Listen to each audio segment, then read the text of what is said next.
What is it about northern Nigeria that some of us from the south do not understand, based on your interactions and your experience? Okay, I think what a lot of you Southerners do not understand about us is that for us, my brother is my brother. Even when we have issues, we get united with a common vision of being brother. Let's fight the enemy that's coming from outside. So that's what has kept us together, which is now slowly breaking down. The walls are breaking because of, information age and things are changing. That's why people like us from Kaduna State can speak this way. So the thing that a lot of you need to know is that the average northerner believes that governors belong to them. And most southerners believe that if it doesn't work, they will go abroad and get a better life. How many Hausa Fulani do you see abroad? Because they believe we must stay here and fix it and collect it by force. So I would say, just know that basically in the mind of the average northerner,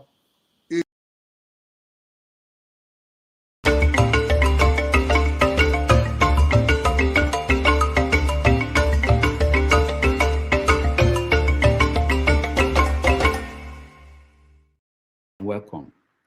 It is Palm Sunday.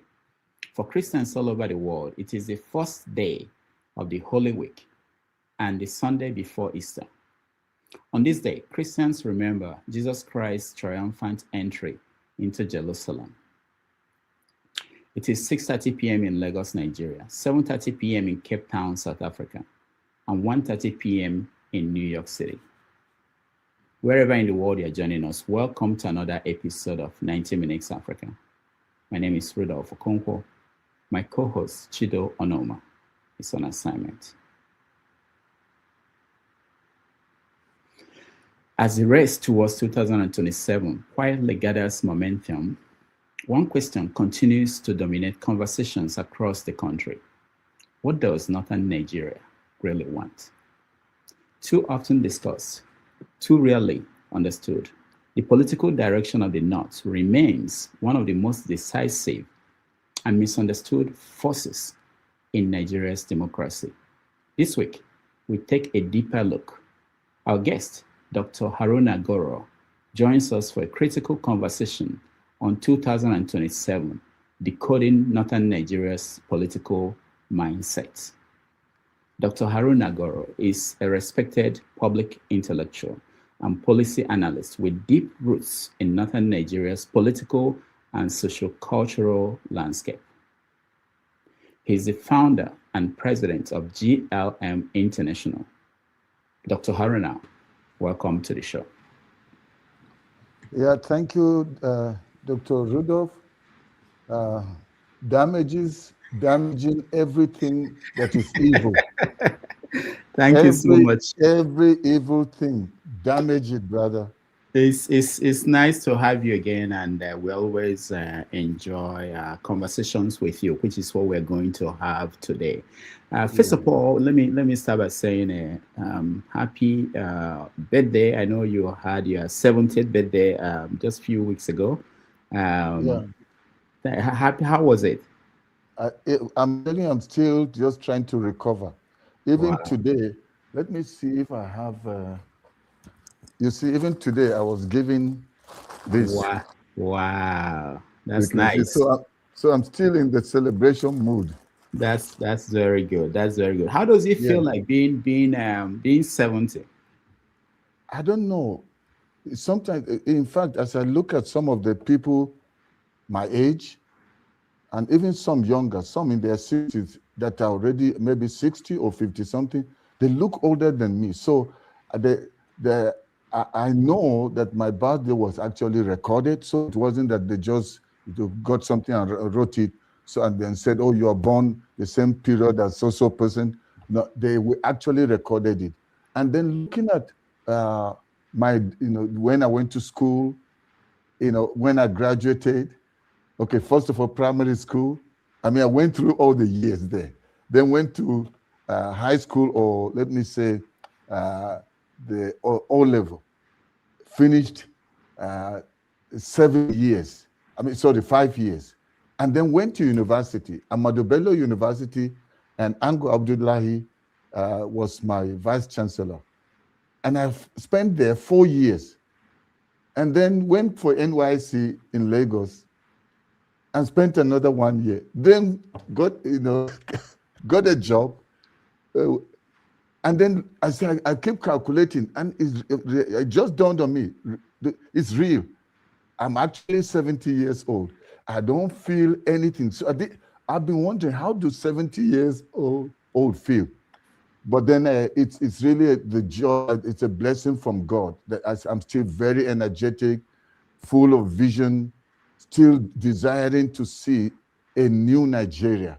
At my age, I was speaking with Baba Obasanjo, I think was it maybe a week and a half ago, had some time with him. And he told me straight, I said, Baba, are you sure these things will happen? He said, it will happen in my lifetime. So I said, now somebody that in about 90 is still so optimistic about a new Nigeria, then me who's about 20 years or 20-something years younger, why should I give up on Nigeria? Even worse off, why should any youth in Nigeria give up on Nigeria? And so it's really, this birthday has kind of renewed me, spirit, soul, and body. And I'm just so thankful to God that I have a life. And then I've got family, I've got friends that love me, and I can just but love God and love myself. All right. So We'll get into that in details, your life and your journey in Nigeria and what you are looking forward to. But first, as we do on this show, let's look at issues in the news across the world. Today is Palm Sunday. Christians all over the world are celebrating. How did you celebrate? I know you have a congregation, I believe. Yeah, I actually traveled with my wife to conduct the wedding of a friend in South Africa, Pretoria. Okay. That's so okay. We had a wonderful time, great celebration, and then from there went to spend Palm Sunday at a friend's church, and that's where I actually got these flowers. And then tomorrow we go to Cape Town. So I'm still just enjoying my 70th. So I'm galvalanting all over the world. That's good. That's very good. That's very good. So thinking about the war today, we know that in the Middle East, there's a war going on between Iran and Israel and the United States. So as you think about the war today, what is your perception or impression of what is going on over there? Yeah, I thank you, Dr. Rudolph, and especially I really want to, say thank you for the sacrifice you always make in ensuring that you find news, you do research, whatever you can do to fish out news that's relevant, that's up to date, what's happening, and you're not biased in the way you're not, a lefty or a righty. You just want to bring the news as is, and like a doctor will diagnose. So that's, you make sure you find where the damages are and you damage them, and that's what you've been doing. So back to what you asked, it's so sad that there are people in this world that have just decided that they're going to be the policemen of the world, and that they decide what happens or what doesn't happen. And the issue of Iran, I mean, I know a lot of people are biased when it comes to you. It's almost like Iran, Palestine, and some of those places, they are like untouchable. You don't, just like in Nigeria, don't say anything about the Fulani headsmen. Don't say anything about, they are brothers. So people shield them. So Iran has been, a time bomb that has been waiting to explode to the whole world. And those that doubt me should just see how Iran has treated her neighbors that are also Muslim. So I would say it had to take somebody like Donald Trump. You know, he doesn't care. He doesn't play according to the books. If his conscience or his heart tells him, do this, it's going to benefit the world, he's going to go out. He's not looking for money. He already has the money. So I would say with what is going on, I think that's my opinion, and nobody should crucify me on that. But then I think Trump, his second term is a blessing to the world, because I don't think all the nations put together would not have had the courage to face this time bomb nation called Iran. Mm-hmm. So I fully support it.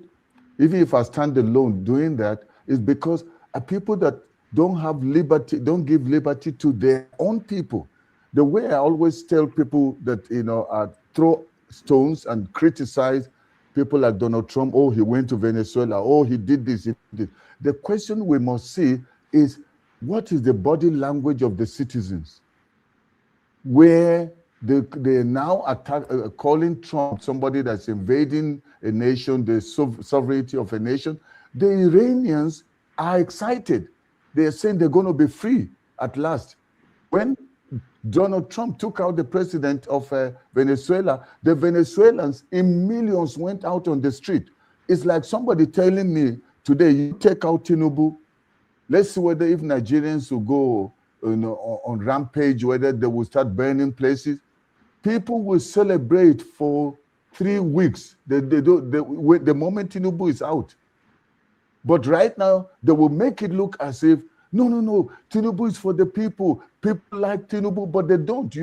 If any of you that still can remember the day that Mahmoud Yakubu, the rogue INEC chairman, declared him as the winner, the nation was like in mourning, and it lasted for over a week.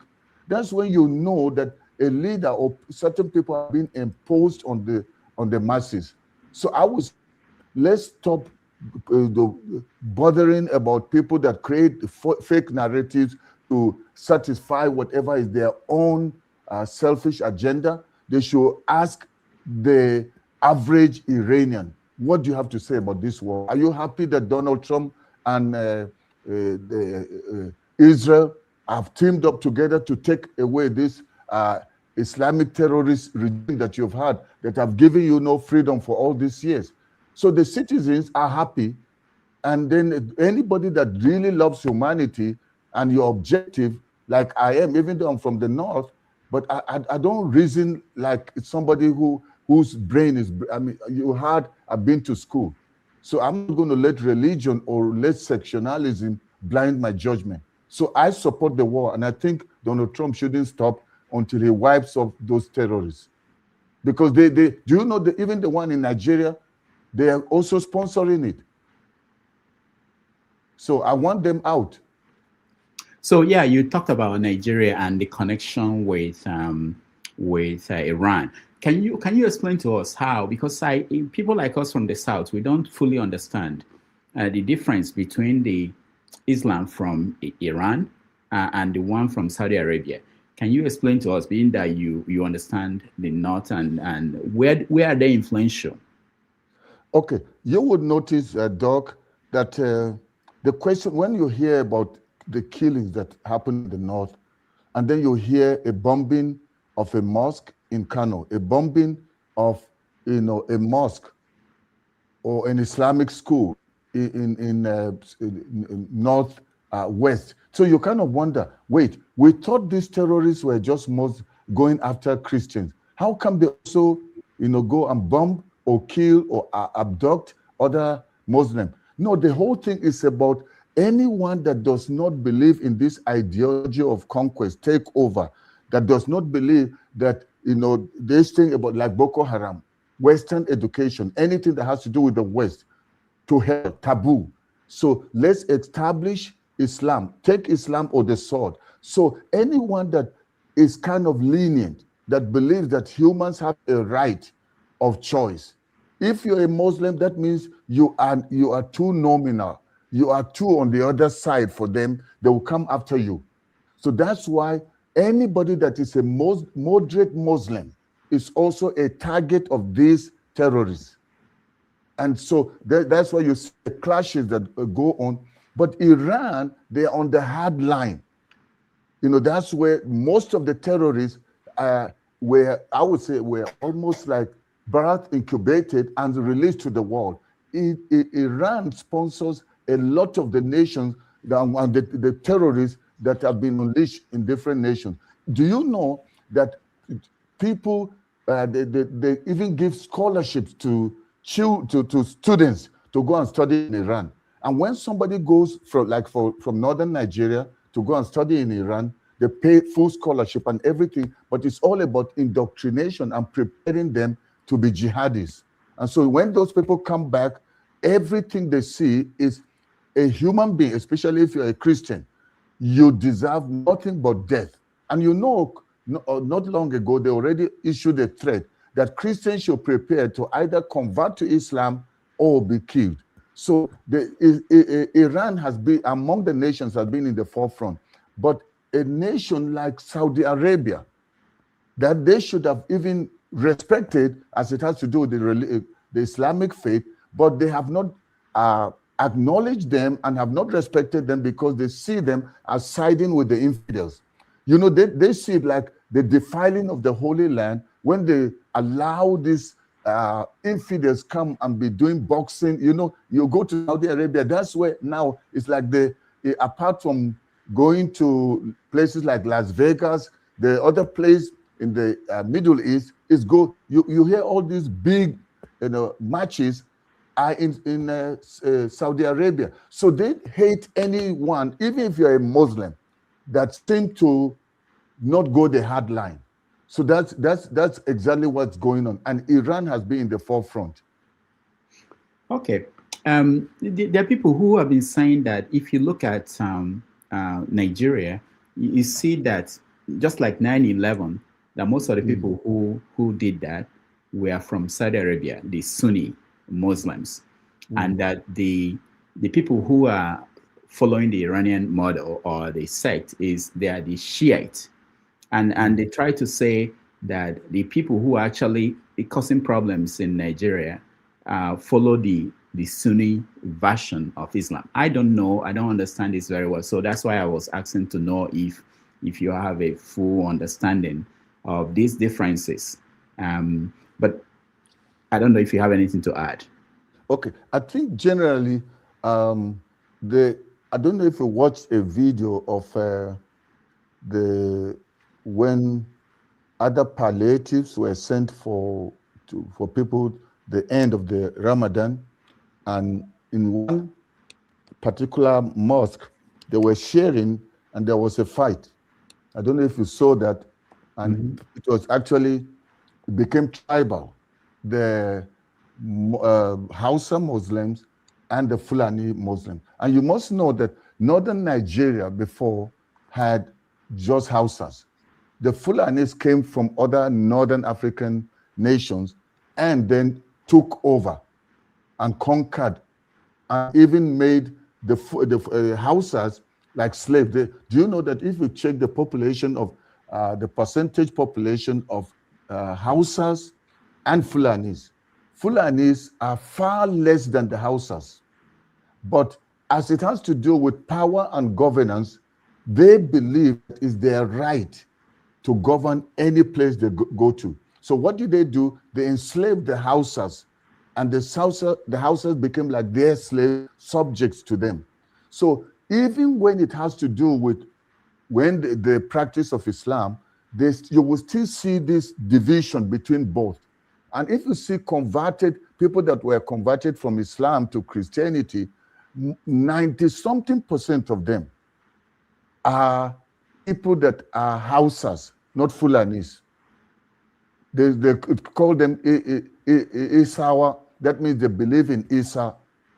Isa meaning Kalmallahi, Ruhullahi. So most of them are from there. So even when you see that happen in Saudi Arabia, even though there is the predominant group, but they still have the division among them.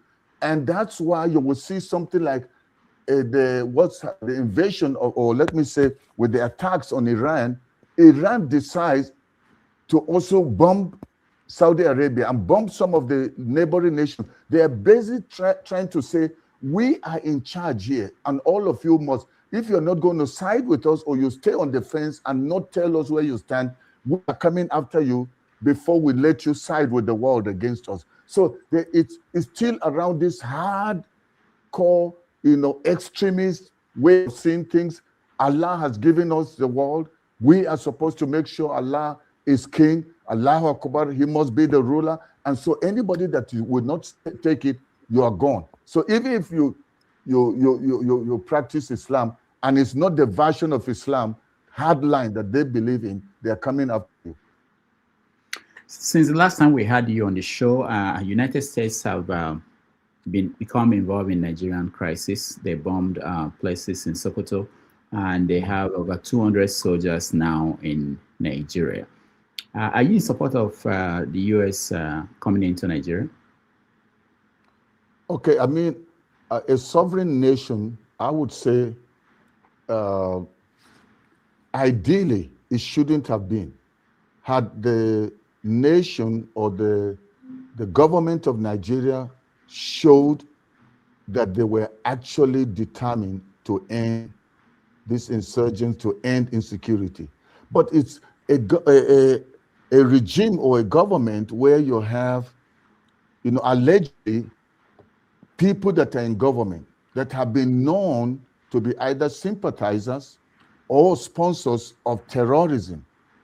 If somebody will have his advisor on security, on defense, or we have the Minister of State that is also known with questions around the involvement with terrorists, people that negotiate with terrorists, people that believe that terrorists need a second chance, they have the right to just keep killing people at will, abducting people, robbing people of their resources. Right now, we can't have people go to the farms, and even people that now escape and go to IDP camps, they are not safe. And the government the body language clearly shows that they are either behind the terrorists, sponsoring the terrorists, or they are accomplice, or they have something that they have signed or an agreement that they say, leave us alone, and then we will let you govern for as long as you want to. I remember there's this lady, I've forgotten her name, Hajia. She came out on national television and she said she met with Tinubu in the UK before the 2023 election, and he was asking her to throw her weight because he knows the influence she has in the north. So, and then she asked him, can you promise to me, a northerner, to us in the north, what do you have for us? What will you do different that will benefit us in the north? And it was so sad, and that's why she never went to fully support him, because it's almost like somebody who is admitting, my hands are tied, I can do nothing. It's almost like he signed an agreement, we will make you become president. Like I said, it's difficult for anybody to be president in Nigeria without the North standing with you. So they have been like the power brokers. They decide who they give it to. And they only give it to somebody that will serve their interest. And Tinubu is the kind of person who is ready to sell his own brother, sell everybody, to make sure he grabs and gets what he wants. And so we've never had it in the history of Nigeria with same faith, president and vice. But they agreed that we will do it so that we only, if you agree to do that, we'll give you power. The current El-Rufai that they are fighting, they're now having the case with him, he was among the people from the north that made Tinubu become president.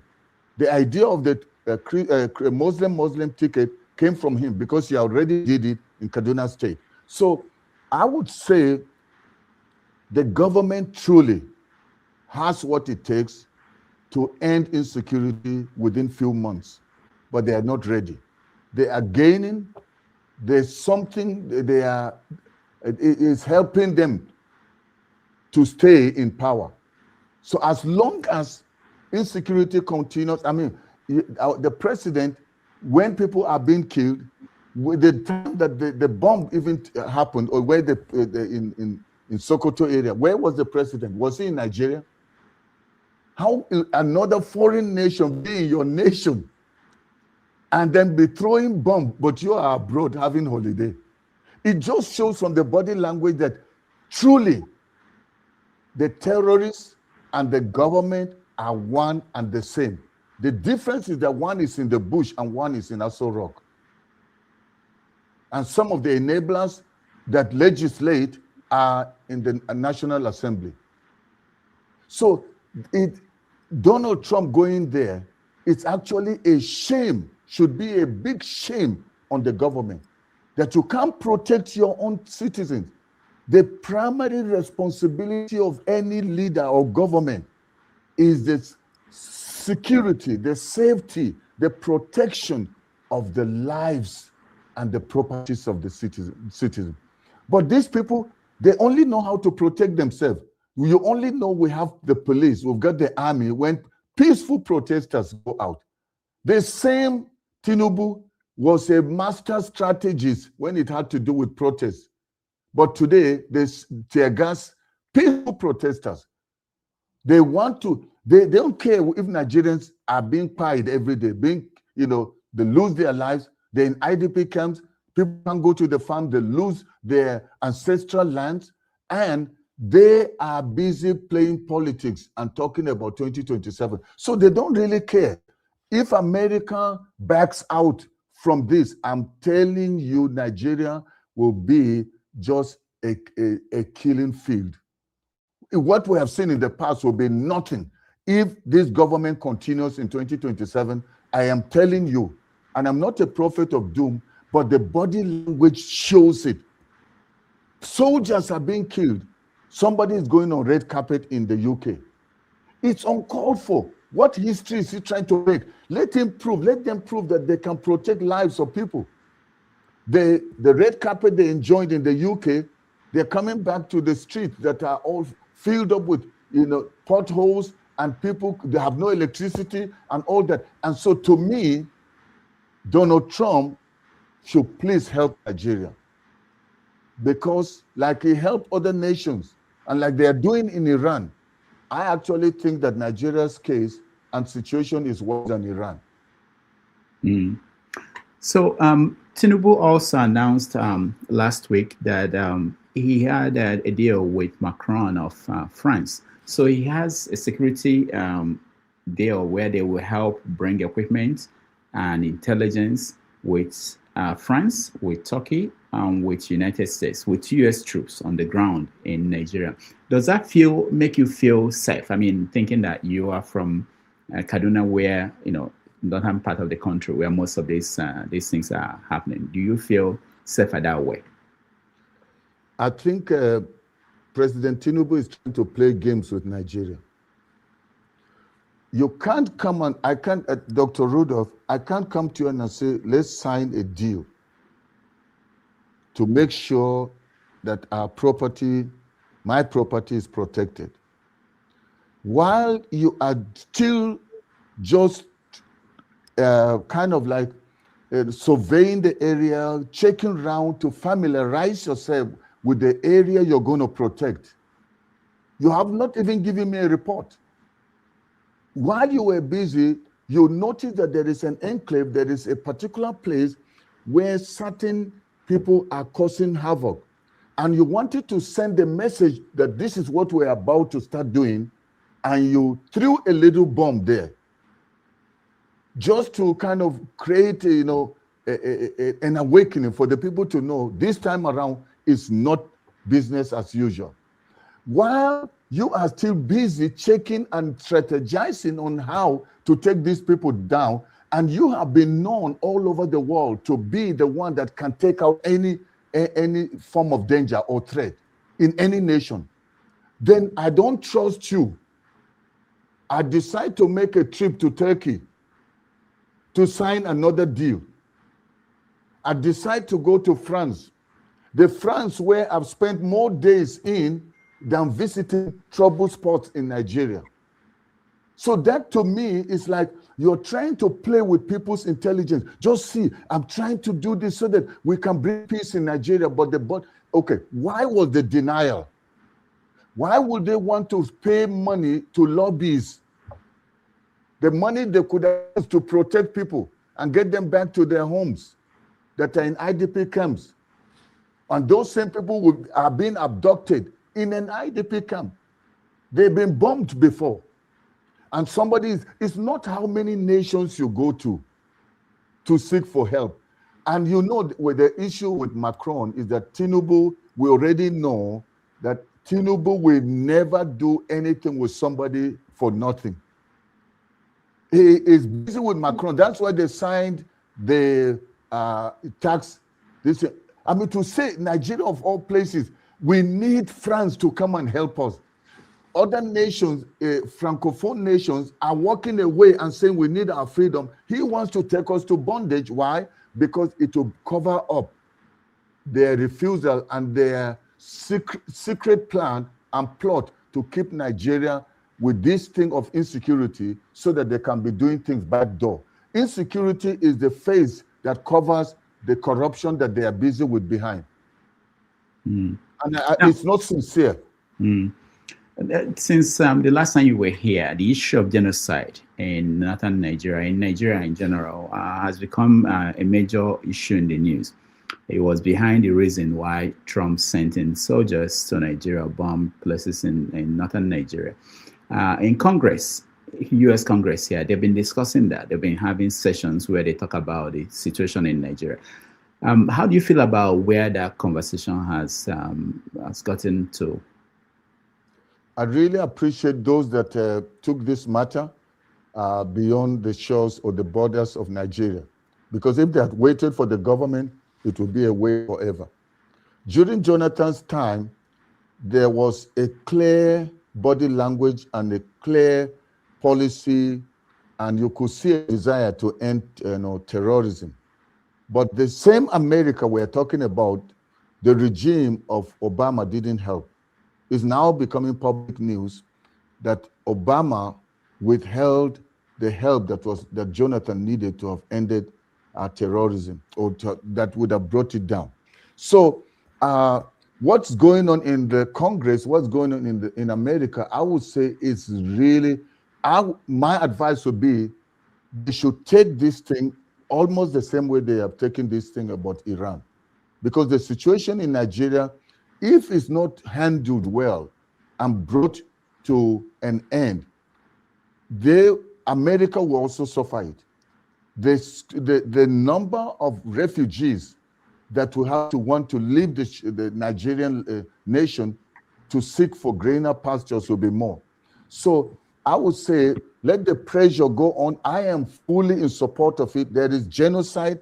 Anybody that is trying to give it another name is because he's benefiting from this evil system. They should go and tell the people that whose families, in one night, over 300 people were killed, all those mass graves. They should go and tell the people in the IDP camp that there is no genocide. Mm-hmm. Why are they afraid of their people being killed and they are saying they are our brothers, they are our sisters? Mm-hmm. Now, in Congress here, they are talking about changing the Nigerian constitution. They are pressing that part of the condition for this to end, based on their assessment, is that Sharia law should not be in Nigeria's constitution. What do you feel that should be the case? Yeah, but I know you're also a student of history. You should know that the whole idea of Sharia, they just forced it on people. And I don't know why Nigerians, and I would blame the Southerners. It's like Southerners are afraid of Northerners. And you know this kind of thing of, okay, no matter what we do, they will always be in charge. They will always control. So let's go and run our businesses. We've got issues. Let's just travel abroad. Like I said, I saw you play the clip of the previous interview. I'm asking you, show me how many Fulanis are abroad. Show me how many Hausas are abroad. If any of them is there, maybe they are sent on national duty or assignment, but they are not going around thinking that Nigeria is finished, let's go out. Because we from the north, the people believe it belongs to them. The oil in the south belongs to northerners. Everything. So that's why they are very angry with Tinubu wanting now to locate everything in Lagos. There's an anger. So I would say, I as a northerner, with what's going on, I think things need to be intensified, because that's the only way. At some point, there was one time I didn't really agree when I hear people talk about this division. I don't know how they're going to do it, because in the north, you also have, Christians in the far north, whether it's you're talking about Sokoto, you're talking about Katsina, talking about Maiduguri.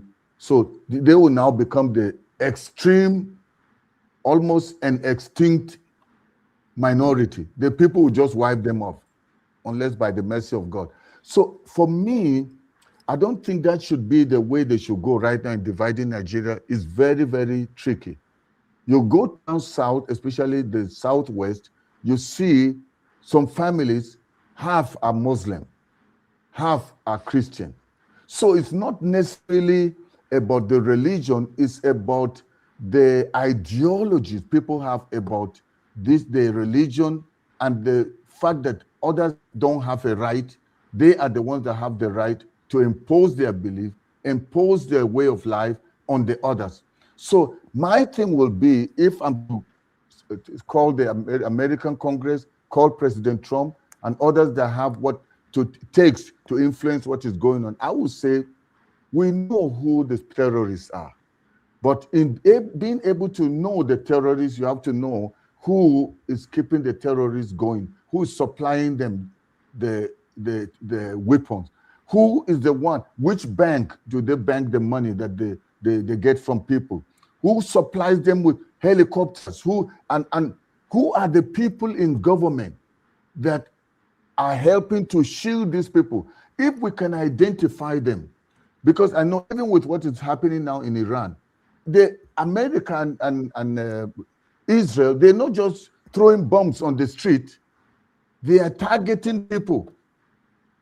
So when they come to Nigeria and they want to deal with terrorists, it's not just go and bomb one place where they are gathered, because they are now all over the nation. And do you know them? If you bomb here, they will explode in another place. They will show up somewhere. But all of these people have a network of sponsors. And some of them, most of them are in government. That's why this thing is not ending. So they should identify, from Tinubu to his vice, to people in the Senate. I don't know if you watched the interview where on national television, the current Zamfara governor, who has now decamped to APC, just this decamping that is taking place should already tell you the leaders have decided to wage war against the citizens. And if citizens are thinking that they have a future with these leaders, they have now brought their own necks on the chopping board. It will even be, terrorism will be taken to another level. So it's not just alleged. The governor of Zamfara said they know who they are. He said they are in government. The sitting governor of Benue, one of the states that has suffered so much, because Benue seems to be the only wedge that is stopping them from going to the east and other places in the south. So they are so angry. Right from Usman Danfodio's time, they know what Benue did and stopped them from continuing the conquest. So they are unleashing this thing on them, and especially the entire middle belt. So right now, as I'm talking with you, if they want to end this truly, it's not just about putting boots on ground. It's not about just sending, and be bombing places. Take out the sponsors. Name them as terrorists.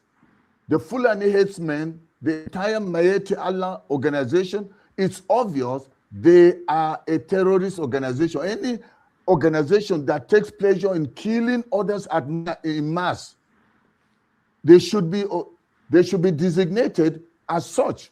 So anything where you go after the terrorists, if somebody is you catch somebody with cocaine and they're taking cocaine or taking hemp or whatever, is not allowed, it's against the law in any particular society or nation, and then you keep going after those people and you imprison them, but you don't go after the ones that supply the supply chain, it will never end. So this security, others are making money from it. Who gives them the petrol? Where do they buy the motorbikes? Where are they staying? How come their own telephone, their communication system is stronger than the one of the nation? How come they have electricity? How come they know how to abduct and collect ransom? And when you talk to the government, they say the places are not motorable. How do the terrorists go through those terrains? A nation like Nigeria that claims they have so much power and they are able to quickly go and foil a coup in a neighboring nation, but don't know how to protect innocent children being abducted from a school, withdraw the protection and the army just about an hour or so before they come. And the people said they saw the helicopter painted in green and white. So for this thing to end, President Trump and the US Congress and anyone that wants to see Nigeria truly be free from this terrorism, please, the names are already there. The governor of Benue State said they are in government. He may want to deny it now because of the power he's looking for 2027. So they're all teaming up together against the people, swallowing their words, what they came out and said. Even people like Reno Omokri, that is now turning back. Have you not noticed, Doc? I know I'm kind of like going into other things. Have you not noticed that everybody that attacked Tinubu before, from a sane mind that actually was concerned about the people, when they noticed that they didn't have a job, they started praising him. And they're praising him. So what did he do? He's rewarding everybody that Nigerians have known. These are the ones that enable Tinubu to come and now bring us in this suffering. So Mahmoud Yakubu is now, being rewarded. Omokri is being rewarded. So I don't, maybe if you're not satisfied with what you're getting from YouTube and whatever, you can also just start using this, your channel, to talk about people. They may appoint you as the next ambassador to Venezuela. After the peace in Iran, you can become an ambassador. Before we go into Nigerian politics, we'll take a break. But before then, let me ask you one last thing about this genocide. When you hear people like Bishop Kuka, the way he started speaking from a different perspective when it became an issue, how does that, how do you feel about that, being that he should be someone who is speaking for Christians like you? Okay, first of all, maybe let me clarify this. I'm not speaking for Christians, I'm speaking for human beings. Whether they go to church or go to the mosque or they don't even believe in God. Because God loves everyone. That's why he causes his rain to be on top and the sun to shine on everyone. So, but it's such a shame. You don't see this among the Muslim clerics. They stand, even when they outrightly see that their people are wrong, they still support them. But for somebody to, like Kuka, that was so well respected, to now backtrack and start to deny things that he spoke against before, I would say I would not be surprised that it may be is also eating from the same cookie jar. I mean, the pot from where people like Reno Mokri are eating from, because these people can do anything. And Tinubu, for him, anything he wants, he believes he will get it with money. So I won't be surprised if they have told the man, you're going to retire very soon. We will say to you, will you be bishop forever? And Tinubu can give him billions to start saying there's no genocide. If they will go to America and in a working system and try to bribe their way, is it in Nigeria they will not bribe?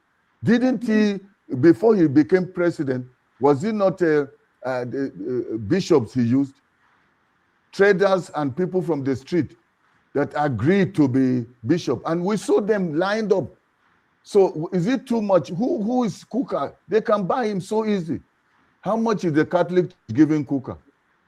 Tinubu will make it 1 million times more. Give him a house somewhere, even in the moon, if he can. So for Tinubu, anything he wants, if he wants you, Rudolph, he will come for you. We will need to soak you in anointing oil and pray for you that you'll be delivered from Tinubunism. All right, we take a break. When we come back, we talk about Rufai, Ribadu and Rufai. We talked about Ribadu and Rufai, and then of course P2B and 2027 election. I want to know what you think is going on with the opposition. We take a 3-minute break. Okay. Around you, Nigerians, elections are no longer elections, they are selections. The will of the people is sold for crumbs, while politicians dine with billions they stole from you. Democracy is dead, can't you see?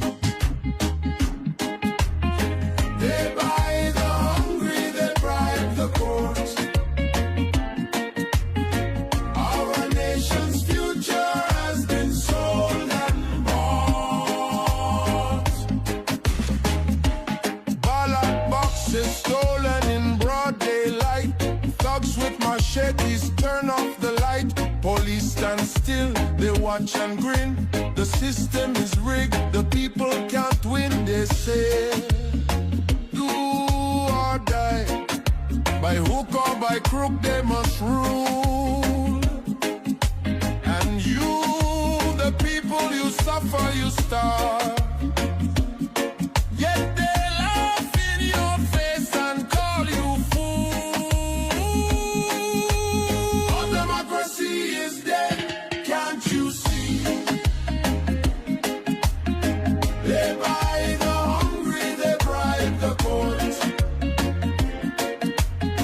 Our nation's future has been sold and bought. Democracy is dead, can't you see? They buy the hungry, they bribe the court. Our nation's future has been sold and bought. North to south, east to west, we all feel the pain deep in our chest.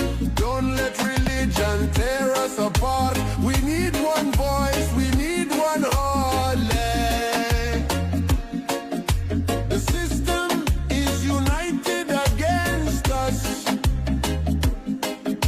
but we are divided against ourselves. They use tribe, they use religion to keep us blind while they steal the nation. Enough is enough, enough is enough. Democracy is dead, can't you see? Can't you see? They buy the hungry, they bribe the court. They bribe the court.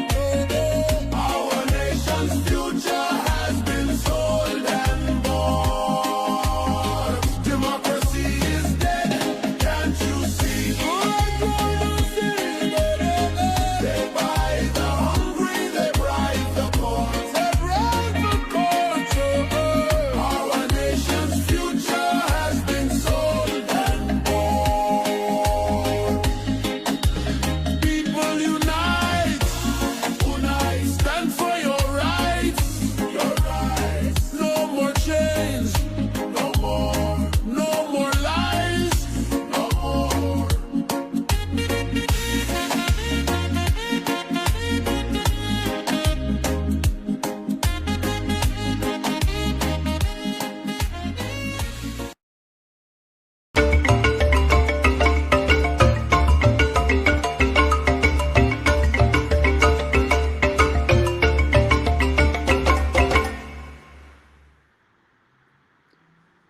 right, welcome back, everybody. Thank you so much for being with us this afternoon. We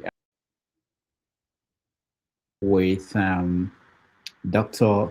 Haruna Goroh, who is giving us his perception on what's going on in Nigeria, the politics, and everything. Dr. Haruna, welcome back. When are you coming to New York? There's something missing in this year music video. When are you coming? Are you planning to come to New York anytime soon? There's something missing that I want to see if we can add to that. What do you mean by missing? Like you need a dreadlock on your. But you can ship it. And I understand New York is being invaded by Muslims, so I don't know if you have some terrorists there hiding and waiting for Haruna. So I'm not going to take chances. All right. Next time you want to make. Next time you want to make. I understand your mayor is a Muslim, so.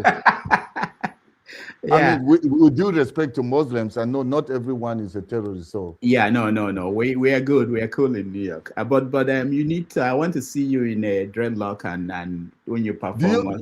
Do you know? Many years ago, they used to refer to me as the gospel reggae king of Nigeria. Wow. Do you actually play instruments? Do you? Yes. Play when I was in university, I was a drummer. And when I graduated, I played drums for 5 different groups. Wow. And they will have to arrange their practices and outings to ensure that it fits my open window. Then I played after playing the drums, played the rhythm guitar and the bass guitar, write songs. So that's why you check my channel now. It's a lot of songs. I'm writing almost everything that happens. I make sure I get a song. And because it takes a lot of money to go and hire people and choreograph things and do video shooting. That's why I just gather clips here that people are familiar with so that they can relate with and people dramatizing it. Very good. That's why I don't show my face much. Mm-mm. Yeah, but we need you in a dreadlock and wear the uniform of the reggae stars and see how that goes.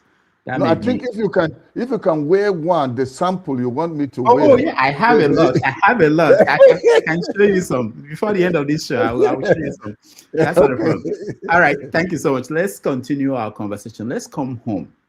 Yeah. Because you just like we said at the beginning, you just celebrated your 70th birthday, and today our own President Bola Ahmed Tinubu turned 74. You 70, Tinubu 74. Now let me play a video of Tinubu speaking last week. I think he was actually on maybe Friday or during the APC's convention where they basically made him their candidate. Let's watch him speak. I assure you, many of you lamenting the problem of electricity, power. Yes, we are paying attention to that. The Grid Asset Management Company, CAMCO, which will inject approximately 1,500 megawatts into a new grid corridor. We are going to improve on it. Electricity will become better and be assured there will be opportunity and progress in our industrialization path.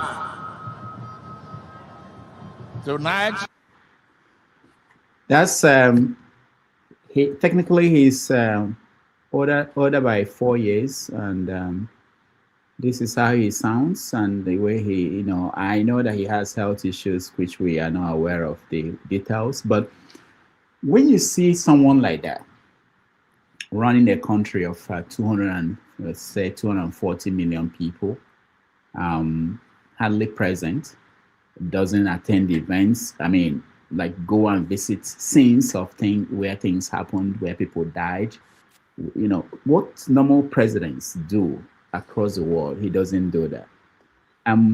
How do you feel about having a man like that running a country like Nigeria? I thought I was watching,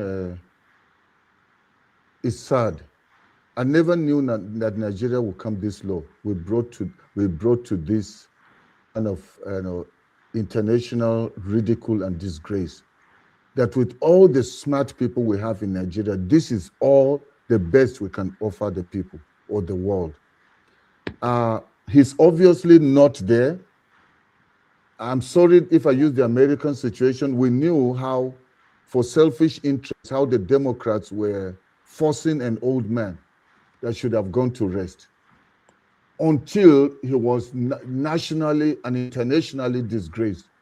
And they quickly rushed in with another plan with somebody else that wasn't competent. And that's why they all lost. So I would say, while I pity the man, because he is fulfilling a long-time ambition, Emil Okon, he said, it is my turn. So as frail as he is, you see how he's falling all over the place? 74 years old man has to be held by by the King of England because he can't walk. He went to Turkey. They had to help him. He fell. The man we know is finished. But he is being kept there because of the selfish interests of people that are around him. Just like what is happening in other nations, like you go to Cameroon, our neighbors. So sometimes people, they need such a person to perpetuate evil. Like the time of Buhari. Buhari basically didn't know what was going on as long as they can give him the count of how many cattle he still has. The time he was there. He was basically not there.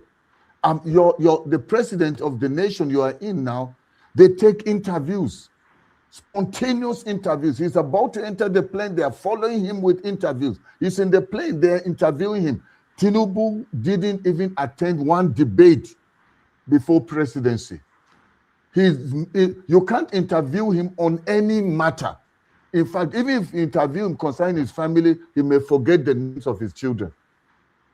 That's the one that is being forced on Nigeria. I would say it's a shame on Nigeria as a nation, and especially it's really a ridicule to smart people that a person that should have been allowed to go and sit down somewhere in a retirement home where they remind him which day of the week is.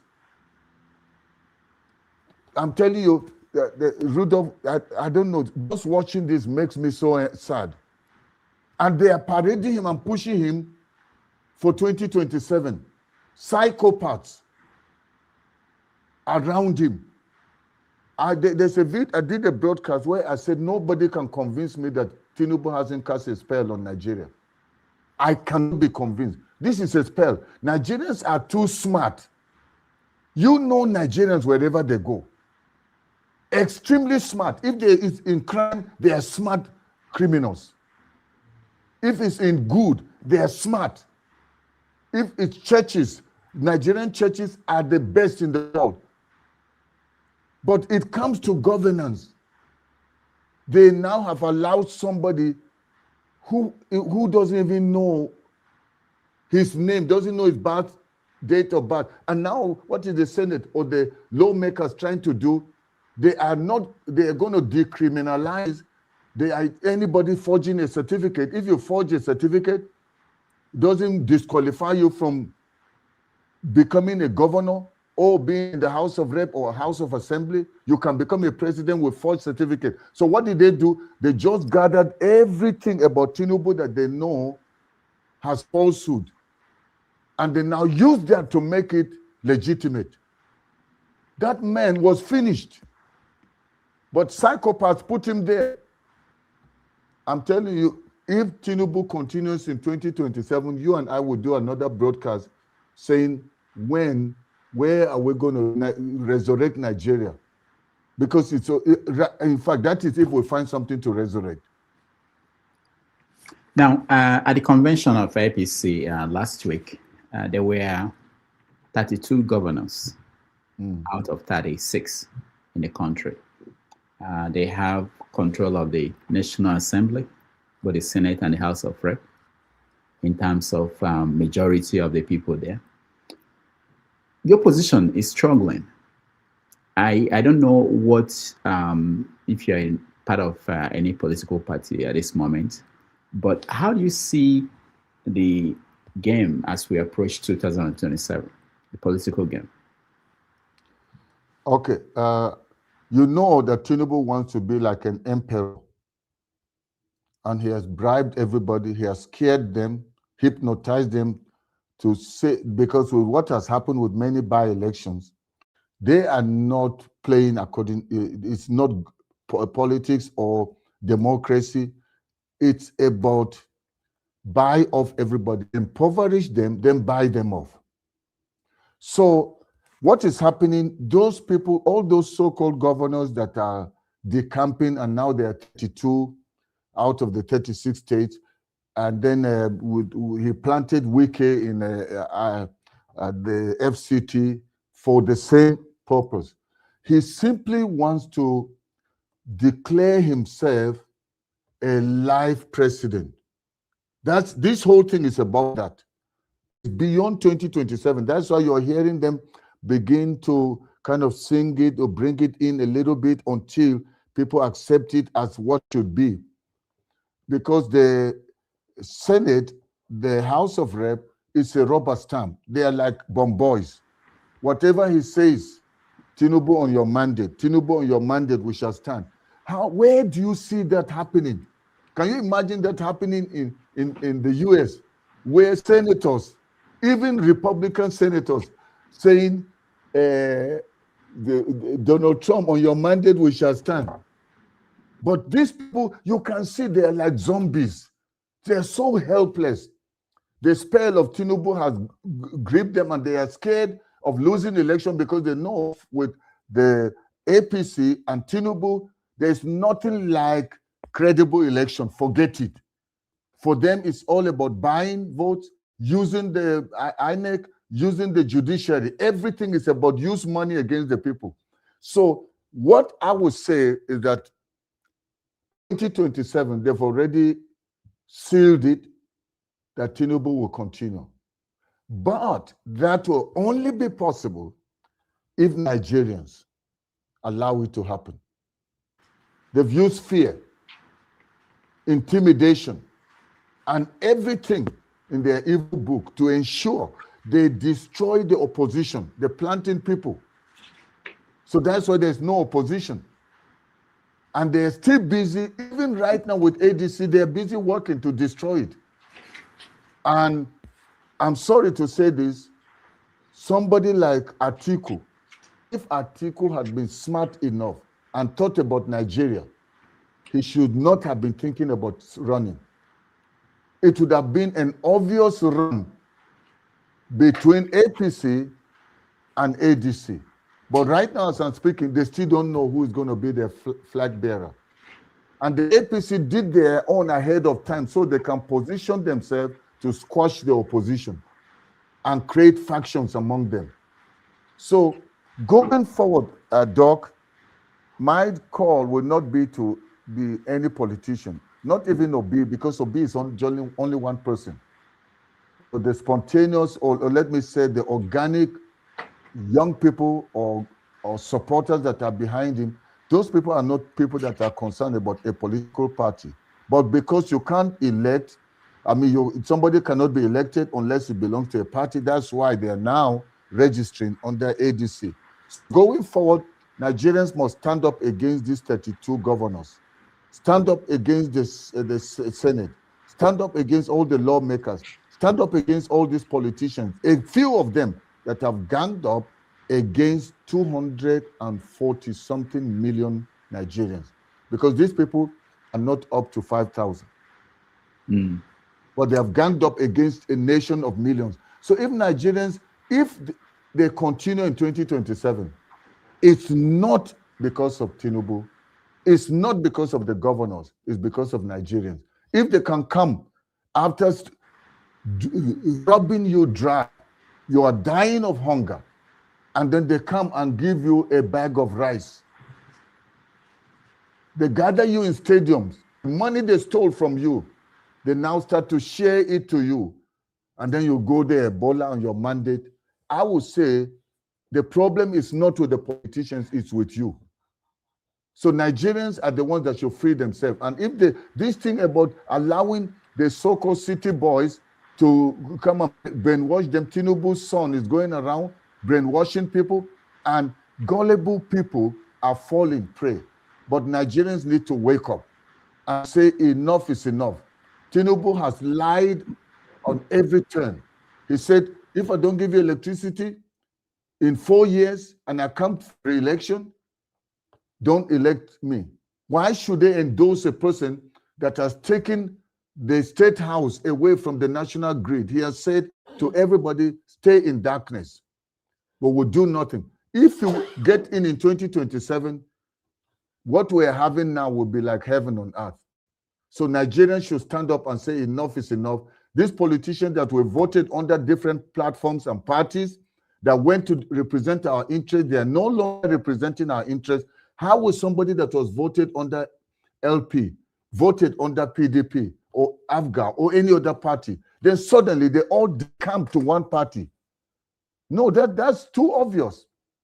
That these people are not there for Nigerians. So Nigerians need to stand up and fight for themselves and fight for themselves. So they should go register, go and vote them out. If somebody like Obi ends up getting the ticket, or whichever party will have to go, if people continue to stay there, and spoil it like he has always done, I would say all the young people, all those that want to see change, should go to whichever party where they see somebody like Obi that has what it takes to move the nation forward, and everybody should vote, no matter which party, vote against this tyrannic regime, and then defend the votes. Because if that's not done, they will use the courts, they will use INEC, use the courts, and again, they'll force themselves there. So the battle is against the people, not even against Obi. Okay, we have people waiting to join the conversation. I will let them in now, but I want you to help us understand what's happening to El-Rufai, your former governor. He was, like you said a few minutes ago, he was part of the people that brought in this government, set up the Muslim tickets, and now he's facing trial. He's locked up. They just freed him to go for the mother's funeral. What happened? How did he fall out of favor with this government? Okay, El-Rufai is a very strong northerner. It's a person that if he wants something, he will go for it, and he also kind of slick and sneaky in the way he does things. So Tinubu was scared that when somebody like El-Rufai is allowed, he will be a big competition in the north for him. And so they needed to cut off his wings, so that his influence over the north, because El-Rufai, whatever he said then, the northerners did. So if they allowed him in government, he would be too strong for Tinubu. So they needed to, that's why, you know as well as I do, I believe so, that anybody they want to bring into the government or his cabinet, it doesn't matter whether you were a known terrorist, whether you were a known armed robber, they will polish you and they will do bola on your mandate and let the person go through. So for them to have disqualified El-Rufai after having said he's supposed to be in the cabinet, there was an alert that came and said to Tinubu, you are shooting yourself in the foot. Don't let this guy come in, because how he suddenly they changed their mind. People have been calling for the removal of the person, the national security advisor. Has Tinubu succumbed? Many people that they've been calling remove, has Tinubu succumbed? But the way that he realized was going to threaten his hold on power in the future. So everything has been based on selfish reasons. There are people in Tinubu's government that have stolen more money than El Rufai. There are governors that are today positioning themselves with Tinubu. How about Yaya Bello of this thing, Kogi? And there are, how about Akpabio? Akpabio that is even the third in command. And many of them, these are known, but they will let their cases, they will just say it's alleged, it's alleged. They keep adjourning. But when it came to El Rufai, because it's not on their camp now, and they are threatened, they know that El Rufai, when it pushes that might and that weight of the North, and ADC comes in, Tinubu will be out, because they know what to do from the northern angle. So that's why they are squeezing him. He's basically suffering, the same thing they did to people before. They turned and they are doing it against him, and they want to silence him before it becomes very, very, his influence over ADC and the future politics as it runs towards 2027. So they want to crush and just squash everyone that will be in opposition and be a threat. And he happened to have been the one in the ring, or the one that is being choked now. But I'm not fully in support of him. I wouldn't say he's not guilty or whatever, but there are more criminals in Aso Rock that also, if the EFCC is doing selective judgment or justice, if do you know, it doesn't matter whether you stole the central bank and you sink Bola on your mandate, you carry that money and go and mandate with it. Is the current governor of Kaduna State doing better than El Rufai did?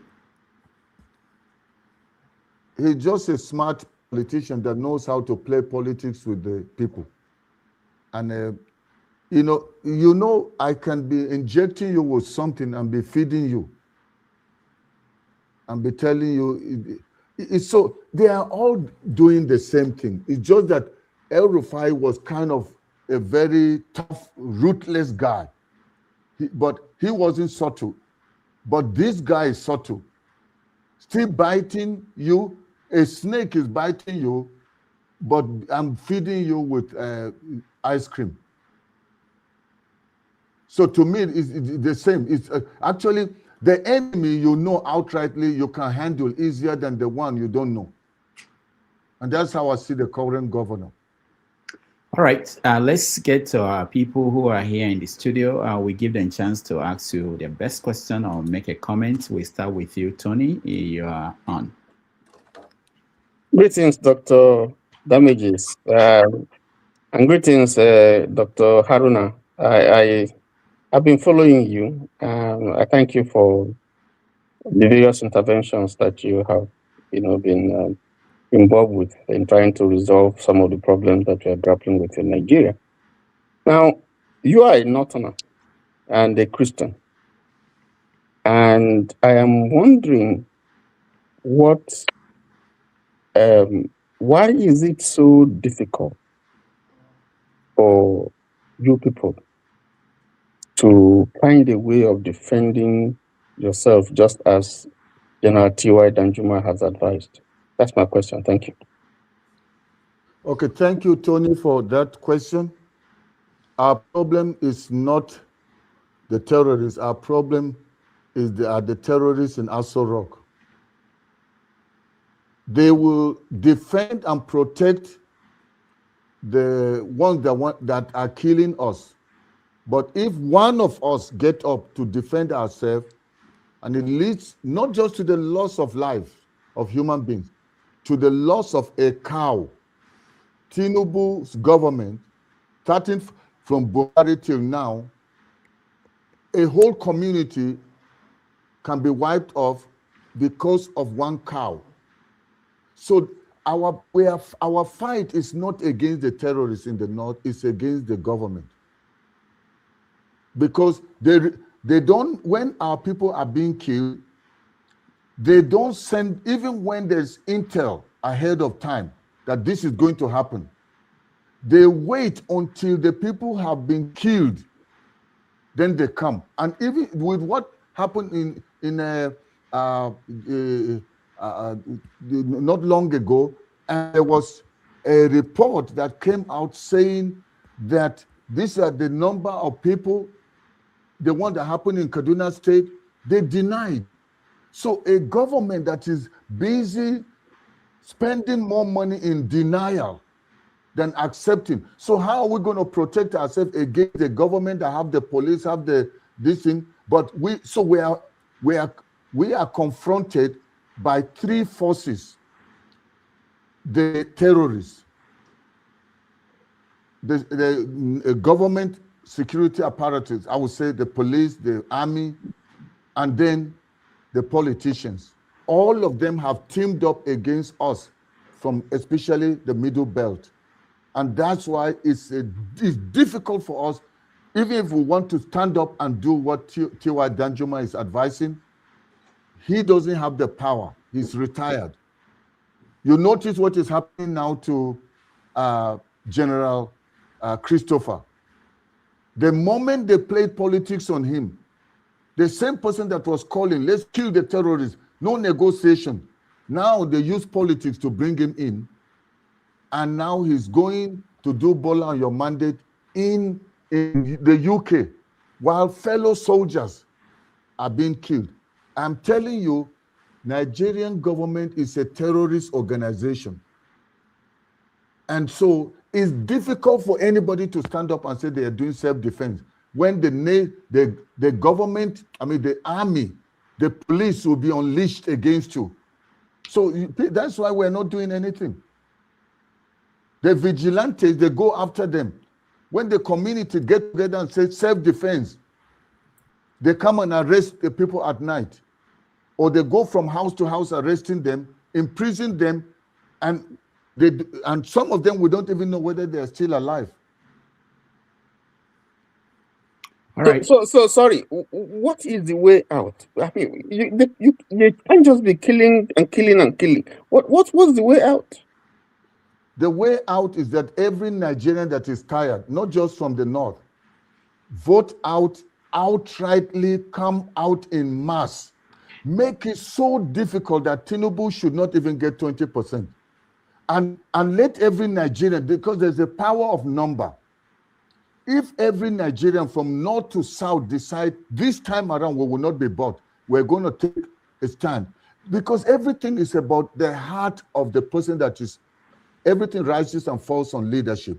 Why is it that we didn't have the war and all the killing during Jonathan the way it is now? Jonathan simply said, my ambition of wanting to go for another term is not worth the blood of one Nigerian.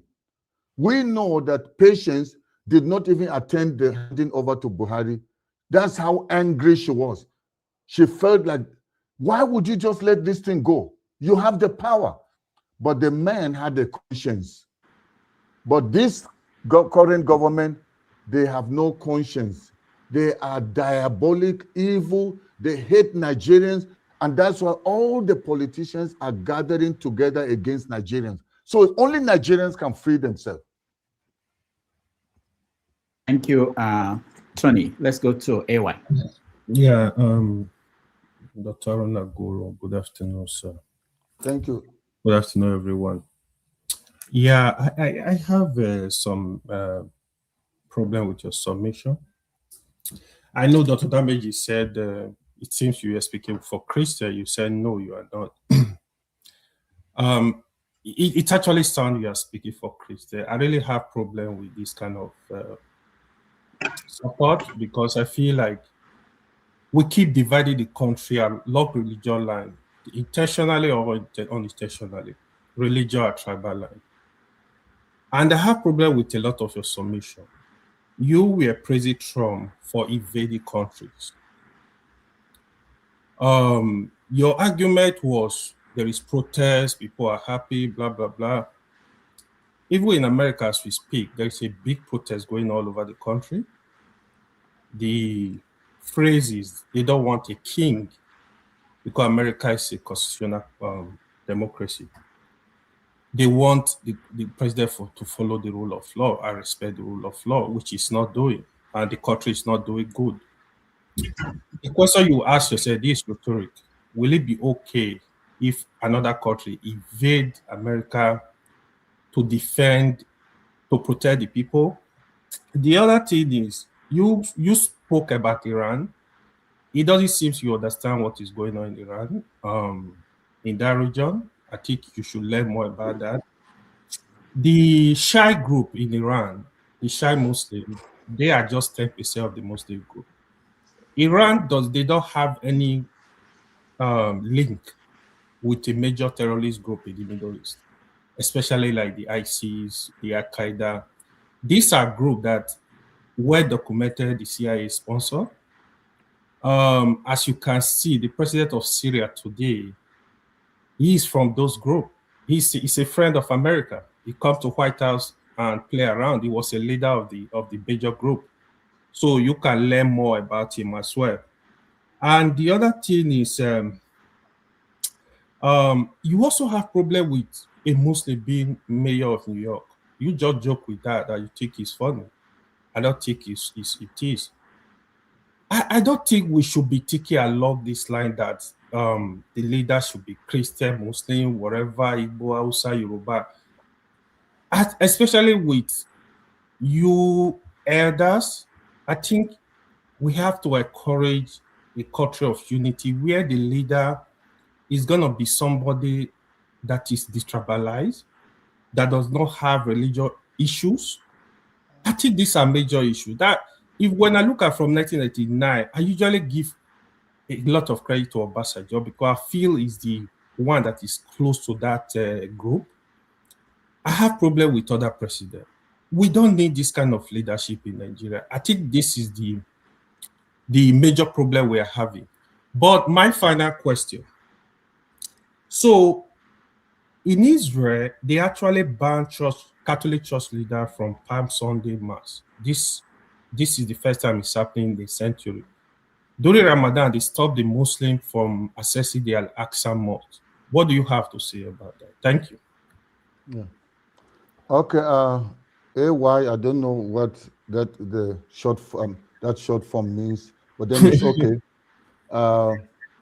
First of all of us that are on this platform that are part of this broadcast right now, everybody has his, convictions, his beliefs, and it shows in everything we do. Sometimes we try to pretend, and people that have followed my broadcast, if you be very objective, you will know for about 2 years of me being online, people didn't know I was a Christian.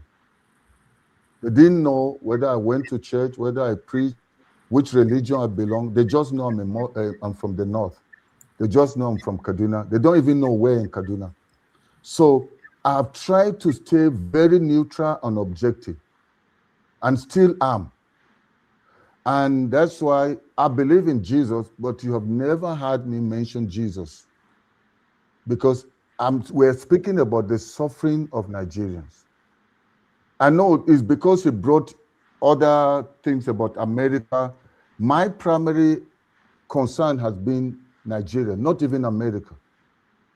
So I may not know everything much, but anything that seems to be like America's position and what they do could help us deal with this terrorism that our government is not prepared to face. I used to criticize Trump, but then I asked myself, if an enemy can help me, somebody that I used to have issues but can help me, even if he has an ulterior motive, I think I shouldn't just throw him away, throw the baby and the bad water. So that's why I speak like that. And when I talk about Islam that way or more, and it sounds like I'm making fun, this my eye is because of that. I have suffered in the hands of terrorists. We've lost people. So when somebody speaks, you may not know from what perspective, what angle is it coming. Somebody can be an advocate. No, it's for peace. We're for peace. But when you come face to face, you go to Yelwata and tell the people, these people are for peace. They will tell you, then you don't know. Just like I don't know what is happening in Iran, like I don't know the different sects. I'm not even concerned about Iran. I want us to talk about our people that are suffering. I don't know if you're in Nigeria, but to me, I think you may be abroad. So, but you can be abroad. There's a reason why you're there. And I'm not saying everybody that's abroad, they are running away because of the situation.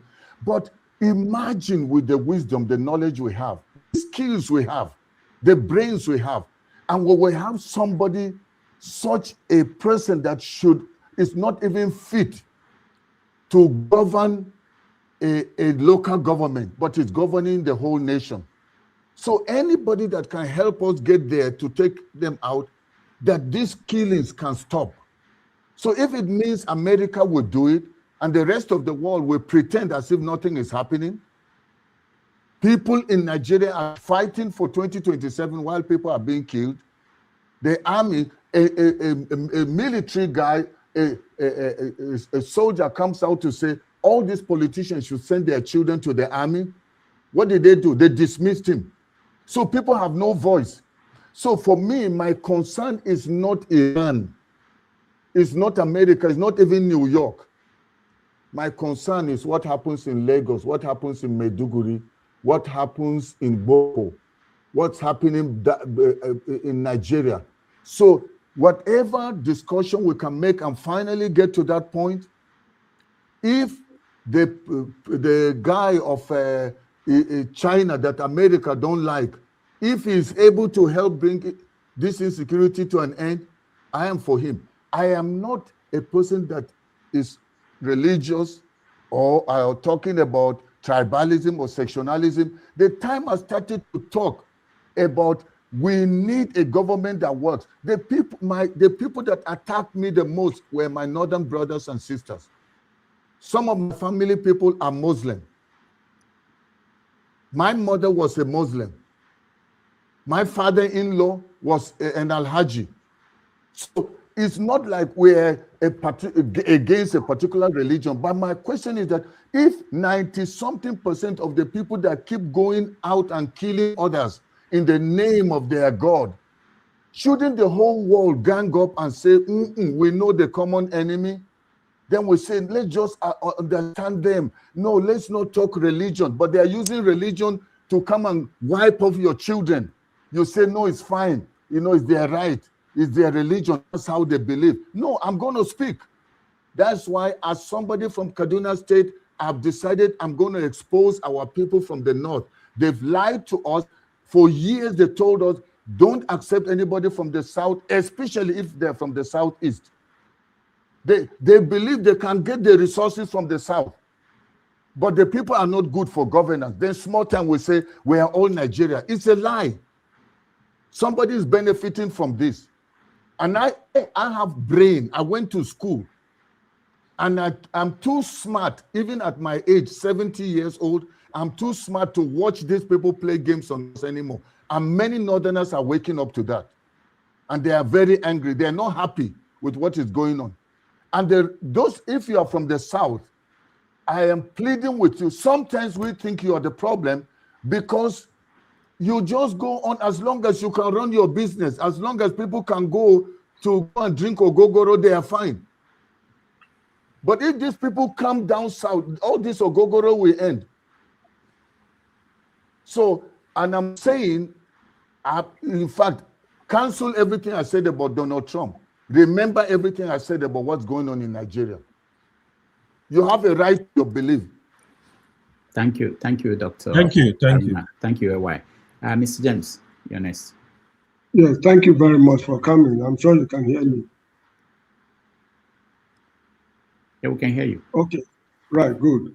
I wish I have enough time to engage our guests in a protracted discussion, but it's not possible because of the nature of things. He has spoken, and we've heard him. But what I do not really understand is, whenever we are discussing the problem of Nigeria, we are very good at enumerating the problems that has been existing since the pre-colonial times till now. But to prefer solutions, concrete empirical solutions to the problems, we are found wanting. I don't know why. Now, this is why I'm saying this. As far as I'm concerned, Nigeria is beyond redemption. No man born of a woman, even if angels should come, if angels exist, if angels come from anywhere to solve Nigerian problems, they will go back disappointed. I'm using this language because I don't even believe the existence of God. God has not, it's an imagination of man, this issue of God and devil. So anyway, that's not what I'm after now. What is the solution to this problem? Since the country is irredeemable, it's beyond redemption, there's need for us to pack it up. Let me cite some examples I've been citing on this platform ever since. Empire rises and falls. The Persian Empire rose and fell. Babylon rose and fell. Assyrian, Sumerian, the Egyptian Empire, the Byzantine Empire, the Roman Empire, and the Chinese, the Indians, they rose and fell. In contemporary times, Bosnia and Herzegovina split out of in a certain country. Yugoslavia. Czechoslovakia, good. Czechoslovakia broke up into Czech and Slovak. Ethiopia broke up and Eritrea was born, and so many other examples. India is a particular example. In 1947, when they gained their independence, there was serious religious problem. So there was the partitioning. That was an homegrown solution to a very cancerous problem. There was partitioning. Pakistan was partitioned. The Muslims in India moved to Pakistan. The Muslims in Pakistan, they moved into India, and this is how these two countries came into existence. The Pakistanis, they were living, they could not see things eye to eye with the people from Bangladesh. The Bangladeshi people, they break away. Soviet Union scattered, and republics emerged. So why are we, should I say, fooling ourselves? When I say we, it's including myself, why are we fooling ourselves as far as the problems of Nigeria are concerned? If it is time for us to pack it up, we should be brave enough to say so. And one thing again is that the leaders of thought, this is the time for them to come together to find out how the people will be governed if the country happen to collapse. Because we don't want a situation whereby politicians will create a situation that is now existing in Southern Sudan. Southern Sudan broke away from Sudan. They could not get themselves organized because they were not prepared. In the case of South Africa, when apartheid ended, it was a smooth, takeover because the ANC, right from 1912, they prepared for leadership, though they were more concerned with liberation struggle. This is the time for us to prepare. So I'm suggesting if the country should break up now, the people of the North will be in a very funny situation because the Muslims and the Christians, they are mixed up. The Muslims will outnumber the Christians. Can we use the Pakistani, formula? This is the time for the leaders in the North to sit together. If we happen to break up, should the Christians in Borno, Nasarawa, whatever it is, move to Benue State? Should the Muslims then move to Kaduna? This is the time to work out the modalities because the country is irredeemable. The country is beyond redemption. This is my opinion. So we should stop complaining. The complaints are getting too much. We know that Bola Tinubu is not performing. Buhari never performed. In fact, since independence till now, before independence, we'll be conducting elections. Elections will not take us anywhere. The way Bola Tinubu came to office is questionable. He was sworn in the witchy hours of the night. So, if I get my voter's card and go and vote, the vote will not count. They've already rigged the elections. They are telling you that anybody who forges a certificate is free to contest elections. So we should stop fooling ourselves. The country is irredeemable. I cannot explain why I left the country. I've done it on this platform before. I'm convinced beyond all reasonable and unreasonable doubt that the country cannot be redeemed. So let us face realities. The earlier we do that, the better. We will save future generations from unmitigated disaster. All right, thank you. Thank you, James. Dr. Haruna. Okay, Mr. James, thanks for your submission and your feelings and your sentiment on this issue. Is so sad that we have to be brought to a point where we see our precious nation as irredeemable. I believe, I mean, we are standing on two different sides when you say you don't even believe in God because of some of these things. So if I bring the God factor, we may not even understand. So let's even use the human factor. Humans are the problems of humanity. We use the Southeast, for example. The Southeast, sadly, Kanu, it's in prison, and they did to spite the Southeast. They made sure they took him to Sokoto, the seat of where this whole thing started. And he's there. The people have been advocating. We've had other advocates. We know nothing has happened like what is happening to Kanu, Nnamdi Kanu. So sad. However, we've had people that stood up to say, no, we don't want this. This injustice must end. Let's go our separate ways. The issue is this. You that is calling for this, that all these discussions, and maybe it's just like going around the same mountain spiral circle.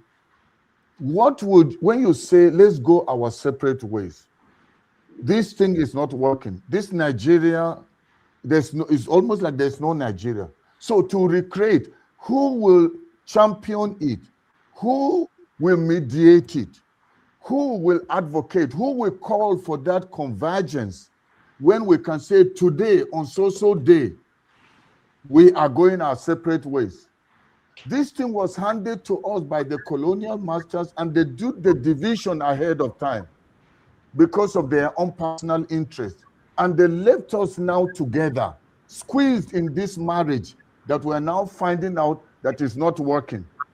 So you are in a marriage and you decide, I'm tired of this abuse. I want to leave the marriage, and you are caught and imprisoned. You are told you are married for life, you can't leave. So then when you discover that I can't stay, and they have caged me, so what else do you do? So going forward, we are saying, maybe if we just try our luck, since we would say as if God has forgotten Nigeria, let's say let luck work for us and say somehow we have a little window of somebody that is a transformational agent, because humanity, whether we like it or not, whether we believe in God or not, he still uses human beings, not angels. No spirit will come down to save us.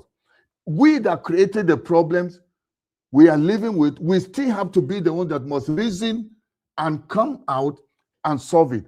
But you cannot gather people that have individual interests, not collective interests. They're not thinking about, somebody is in the West is only thinking about Westerners. Somebody is in the North is only thinking about Northerners. Middle belt, only thinking about middle belt. So you need somebody that will think the people, not see, just as my brother spoke earlier on, that's AY, concerning all these divisions. If we can lay aside these differences, do you know our problem in Nigeria? Why other nations, even though they have their problem, but they all speak one language? If you believe the Bible, the Tower of Babel, the people couldn't continue and scattered because their language was different. Languages were scattered. So imagine a nation of close to 400 different languages. Even if you start dividing Nigeria to local governments and say every local government, 700 and something, they are now different nations. In that local government, after about 5-6 years, they will start fighting themselves, looking for another nation out of a local government. So we have not learned to accept each other. There is selfishness. Go to the Southeast. They're the ones that fight Peter Obi the most. And so if brothers don't even want to see their own brother and they're thinking, oh, no, he's bad, he doesn't have this. I, as a northerner, can see, and I'm saying, not saying the man is perfect. I'm not into politics. I'm just somebody that looked and I said, wait, among all these politicians, who seem to have something a little, that have some little sanity and credibility, has not stolen money, will not have this kind of 200 cars on the road, is flying abroad and carries people that are not necessary.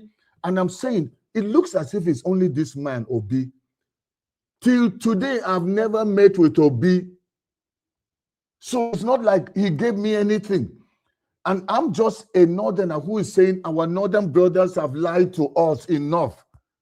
This power must stay in the north. Enough is enough. That's why I'm not in support of somebody like Atiku.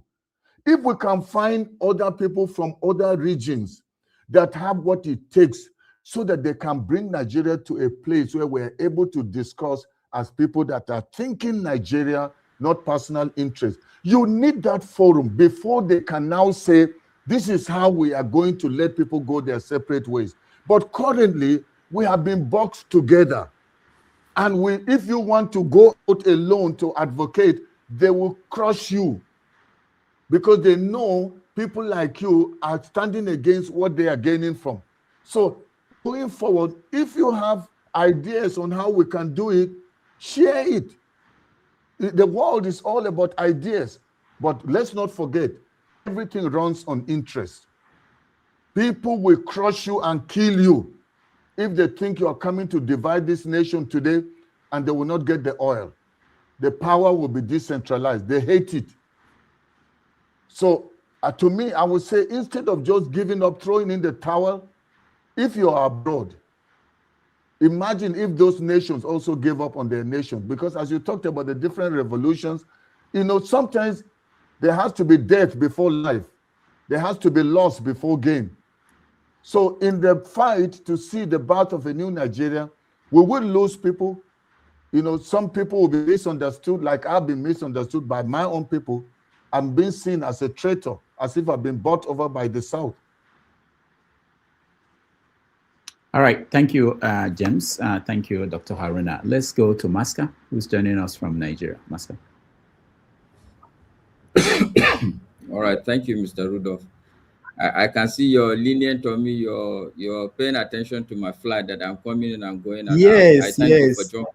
Yes. You're a good man. I always forget that you are joining us from Nigeria because you are calm and there's light where you are. It does look like now, but we won't wash our country's dirty linen publicly. All right.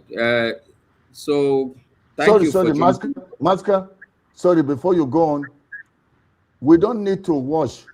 It's already been spread out by them, the leaders. Yes, but I'm not going to use my energy to support what bad thing the leaders have done. That two wrongs don't make one right, Mr. Haruna. All right, but thank you, Mr. Rudolph. And unfortunately, I want to start with you. I think for the first time, you truly... Okay, so I shouldn't use the word disappointed me because I don't think you've ever appointed me. But I think for once, you are not holding your guest leg to the fire. You asked him a question, he didn't answer. You tried to give him an expo. He even didn't copy the answer, and you decided to just give him a pass mark. It's unfair. Because tomorrow, when you hold other people to account, you should remember that you are not being a just anchor. I want to put that on record. So having put that, let me go back. Can you help the audience know what you're talking about? Because most people didn't. Okay, he made a statement. He said Iran is a terrorist country, and Iran, he was educating you that Iran is sponsoring terrorism in Nigeria. And you asked him, okay, me, I'm not a northerner. I don't understand what's going on. Try and educate me how Iran is sponsoring terrorism in Nigeria. There are words I can use, but I think I have respect for almost everybody. So I won't use these words. What the heck? He faffed and waffed around. So let's call a spade a spade. And you said, okay, look, but so the expo you were giving him, but I understand that there's Shia, there's Sunni. Okay, he didn't copy that expo, and you allowed him to, which is okay. Look, I understand you're a gentleman, but I believe that if we are going to do this right, we should also, when we wear the cap of an anchor, we should forget our personalities, at least some of the. But anyway, Mr. I don't want, it's not about you. So thank you for coming on to the show, Dr. Haruna. As you can see, my name is Maska. I'm a Muslim. I'm also from the North, so that at least you can understand where my views will be coming from. I have 2 questions, 2 comments, and I think 1 recommendation. The recommendation has been made, but I just want to add weight to it. My first question is, are you related to Nuhu Shadalafia? I wouldn't want to answer that because that's not why I'm here. Well, I'm here to talk about Nigeria. No, it's fine. Because of, I think he's an APC person, and I'm trying to understand really how strong you feel about your convictions. If he's probably your brother and he's in APC, you're in supporting Peter Obi, I will give you more respect. That's all I'm saying. I'll hold your views more solid. That's 90%. It's 90%. Fine if you don't like that. Sorry, I will answer you. Sorry. 90-something% of all my people are APC. I am actually seen as a traitor for not supporting APC. We are traditionally known to be always leaning towards, whether you call them the previous names before this APC, that's where we are supposed to be. However, I started to. It's fine, Dr. Haruna, it's fine because the time on this show, I know a lot of people will be itching to ask questions. So I thank you for I think you've actually answered my question. So I respect you for that because it shows that you are a man of conviction. The second question also, just to also put my heads right around the personality I'm looking at. Are you conceptually, if the country divides, are you going to be part of the middle belt? Where based on where you come? Even if I was staying in Sokoto, I would remain in Sokoto. Not just middle belt. Because I don't know if you listened to me when I talked about my mother, my immediate junior sister, and many of my relatives. These are either Alhajas or Alhajis. And it's not like the one in the Southwest when people mix. Our own. If you are in, you are in, whichever side you stand. So for me, my conviction, not only on the issues of Nigeria, but even the issues of faith are a lot personal. And I have been seen to be, why is it different? And it's just based on personal conviction. But throughout from 2022 to maybe part of this year, I never made mention of my faith, never made mention of me even being a preacher, no mention of church. Everything was about how do we make Nigeria work. I only just disclosed the fact that I am from Kaduna State.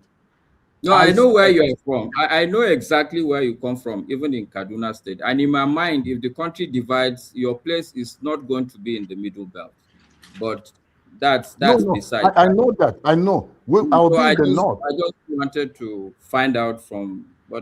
So these are the 2 questions. My first comment, I will start with, since you are a Christian, I will say that I'm sure you agree with the fact that from the abundance of the heart, the mouth speaketh.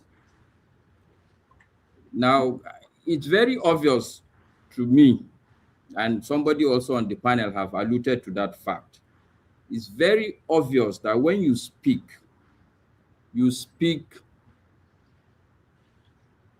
from a position of sentiment.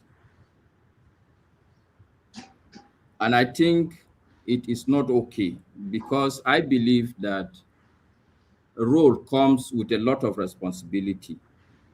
If you are given a mic before you speak, given the fact that the platform is not a small platform, I think we should be very careful how we respond to the mic. Even if you crack a joke, the joke would have weight. So we should also be mindful of the kind of jokes we speak, because at the end of the day, your position of sentiment was very, very clear. To crack that joke that simply because the mayor of New York is a Muslim at this level of platform, I think it tells a lot about where you're coming from. I think that in my mind, you should go back, search your soul. You propose that you want to unite the country, but if you speak from a position of sentiment, if you speak from a Christian perspective, I'm a Muslim, but I would try as much as possible in my life when I come to public positions to try and not speak from the position of my faith, because I have that understanding that a lot of people, when they listen, some of them would take to heart what you say. It's not everybody that has a very deeply discerning mind. So we should be mindful of that. And somebody like you who is in the public space, my first comment is that I think you should be very, very circumspect about this fact that it may not be obvious to you, but you speak abundantly from a position of sentiment. That's the first comment. The second comment, I really am not happy that I'm not a Muslim, I'm not a Christian, but for you to, I'm sure a lot of Christians would take offense to the fact that you look at somebody like Hassan Matthew Kuka and say that he has collected money. Not even to add the word, what is the word now that they use when something is not proven? Alleged. You are not even using allegedly. You were very comfortable in proposing that he was bought over. That also, I think you should be very careful with that attitude when you come to public microphone. It's not okay. Hassan Matthew Kuka is a deeply respected person. And you ended up by joking also that, well, you will give anointing oil to Mr. Rudolph so that he will not collect money from Tinubu. And the question I was asking myself, so if you have a powerful anointing oil that will protect Mr. Rudolph, how is it possible for us to think that Hassan Matthew Kuka has no access to an anointing oil that would have prevented him from collecting money? So these are my second comments. You know, my recommendation also is, I think it's AY that suggested, but let me put it like this, Dr. Haruna, you and I are Northerners, okay? And obviously people will say that we are the ones that don't want the country to divide, because if the country divides, probably maybe, yes, the fact of the matter is that not economically, it's not at an advantaged position as it is today within the grand arrangement of the country. So the reality also is that when we speak, we should also be very mindful of the realities of the propositions we make. So let me try and make this a bit clearer, okay? Based on my two comments, or the first one especially, that you speak from a position of sentiment, you speak from a Christian position. And in the end, what the effect of that in the end is a divisional tendency. People tend to divide, okay? Because a Southerner, the way you sound, it will sound as if every Northerner is against the Southerner. And you made even mention of something like that, that your Northerners are lying to you, that they should never trust a Southerner, especially the Southeasterner. That is a very divisive statement to make in a public space. It may be true, but I don't think that is the most important statement that you should carry today if you truly want to unite the country.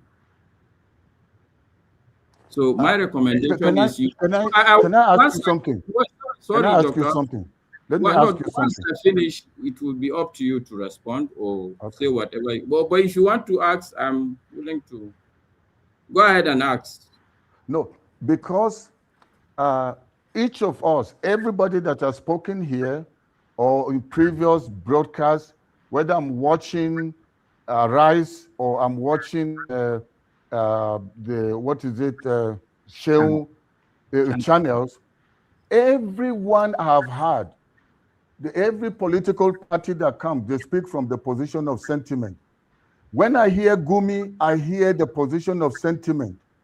Everybody that's speaking here is from the position of sentiment based on your convictions, based on what part of the aisle you are sitting. Even you go to the politics of America or other nations, people will be on one side, even when they can see outrightly that something is white. But if our side says black, we all vote black. So here, I used to have certain convictions, and I said from 2022, if you go and check my broadcast previously. Don't go far, Mr. Haruna. Look, let me put it to you. When you started, all these things you said, you've just countered the whole thing you said, almost the whole evening. You yourself this evening said that Mr. Rudolph here is a very balanced person. You can't now in the same night tell me that everybody is coming from a position. I'm talking about he's the moderator and he needs to be neutral. I'm not talking about him. I'm talking about the rest of us, from me to every submission. You mentioned the prominent name you mentioned was Sheung of channels. And he's the moderator.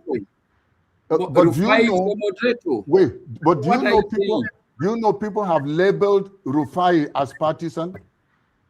Which is okay. That's not so the I'm issue. just saying, it depends I'm saying that you came from a position of sentiment. That is okay. Are you not speaking from the position of sentiment? You want to unite the country. Do you know all of us are speaking from the position of sentiment, but it may not go well with you. Then it looks as if this person doesn't know what he's talking about. I am telling you, when you hear me talk about terrorism, I am talking from the position of sentiment and experience. I was almost lost my life, and I've lost people from terrorists that shouted Allahu Akbar while they were doing it. So when I speak, I will sound different to any other person, and it will sound like I'm biased. It's because of my first-hand experience. So, and I don't want to go into personal issues here. You know, I was invited to this show because there are, it's not only on this show, I have my own show, there are other shows I appear, and I do a lot of broadcasts. And I'm not saying everybody needs to agree with me. So if it doesn't go well, and it sounds like... Look, it's fine. Like I said, my first statements were questions, which in a way you didn't really want to answer, but you've answered out of respect. I respect you for that. I made 2 comments. I was expecting after I finish, you would respond. I'm only making a recommendation, which is up to you. Masca, you have spoken for 30 minutes. Let some other people speak. Well, I don't see what you're dragging here. Are you the moderator? The guest is entitled to his opinion. All right, you are not the moderator. Tony, calm down. I think I'm here. I'm here. I'm thinking. It's all right. And anyway, so I'm almost about rounding up. Thank you very much. You to ask me a question, which is okay. But my final conclusion, Dr. Haruna, I've also been following you. I believe from the depth of your heart, you are a passionate Nigerian. You really want this country to succeed. I respect you for that. But my recommendation also is out of the fact that I sit behind, or I sit back. Sometimes when we speak, I'm only saying that in the end, we speak, this is what we want to happen, but because of the way we are talking, we tend to get a different result. That's just the advice I'm giving, that from a Southerner's perspective, when he listens to you, he will now come to the sound conclusion that, look, this country should not remain the same. And I'm sure that's not what you want. That's all I'm saying. Thank you for your time, Mr. Rudolph, and thank you for your time, Mr. Haruna. Thank you. Mr. Tony, don't be joining like this. Can I Daga Kano, you don't want to answer your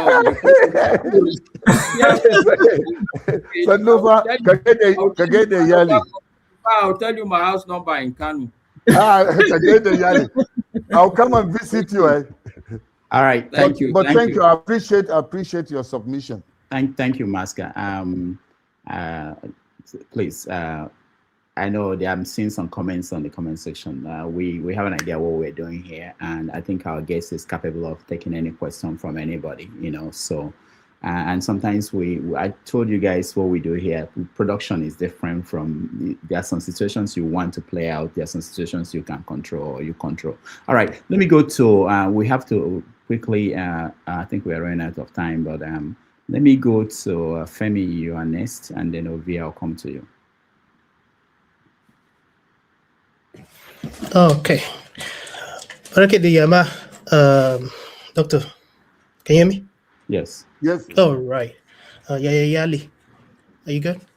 You're cooking. Oh, right. No, I'm not that. It's not that deep. I'm born in Kaduna. I was born in Kaduna, by the way. Okay. Yeah. Anyway, so I was going to learn from what AY and even to an extent, Maska I'd asked you, and I'm glad at some point that humbly so you did admit your shortcomings when it comes to especially the issues surrounding what's happening around the Middle East. But even at that, because I was going to come to you much more heavily than this, but I'm glad that you admitted some things, because there's nothing wrong with admitting one doesn't know what one does not know.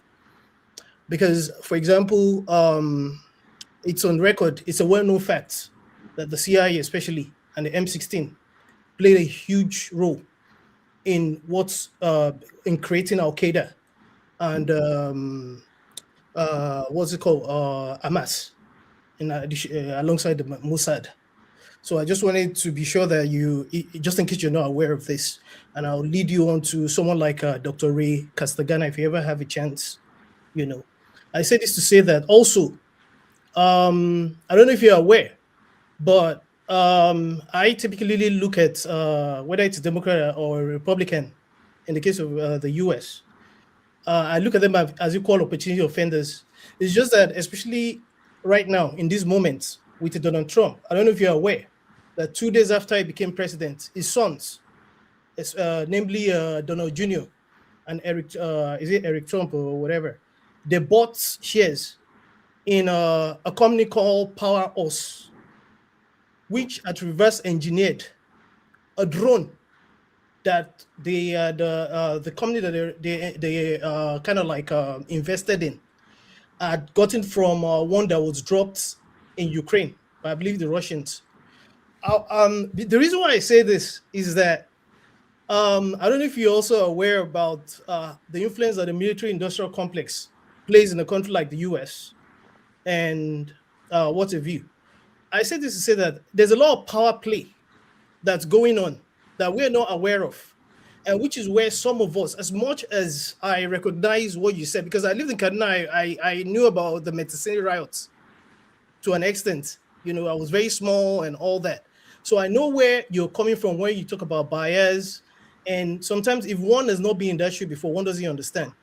My question to you now is, do you actually believe in your heart of hearts that it's down to the West? Do you actually believe the West loves us that much that they actually are the ones that are going to be our salvation? I mean, keeping in mind the little I've mentioned, there's a lot that comes from there. Or it is up to us as Black people in Africa, not just Nigeria now, to actually take our destinies in our own hands. Again, considering the fact that, yes, things can be bad. And if I was in Kaduna or Nigeria, for example, right now, especially where you have those falutin issues going on, I understand where you're coming from. I just want to hear from you what you think about what I asked. Okay. Please, on Donald Trump, I'm not living in America, and I'm more concerned about what's happening in Nigeria and Africa, especially Nigeria. Because I'm living with people, I see people hungry, I see people dying, I see the mass graves, I see everything happening. And when I travel abroad, right now, I travel to South Africa, and I see how systems are working, even within Africa. Maybe it could be because they are not coming, it's not been long that they got their independence. So it makes me to really cry for Nigeria. So when I see anybody that seems to answer whether they have ulterior motives or they are doing it to finally colonize or whatever, a hungry person, a person dying of thirst, and is in an open wilderness, even an enemy coming with water to quench his thirst, he will run for him.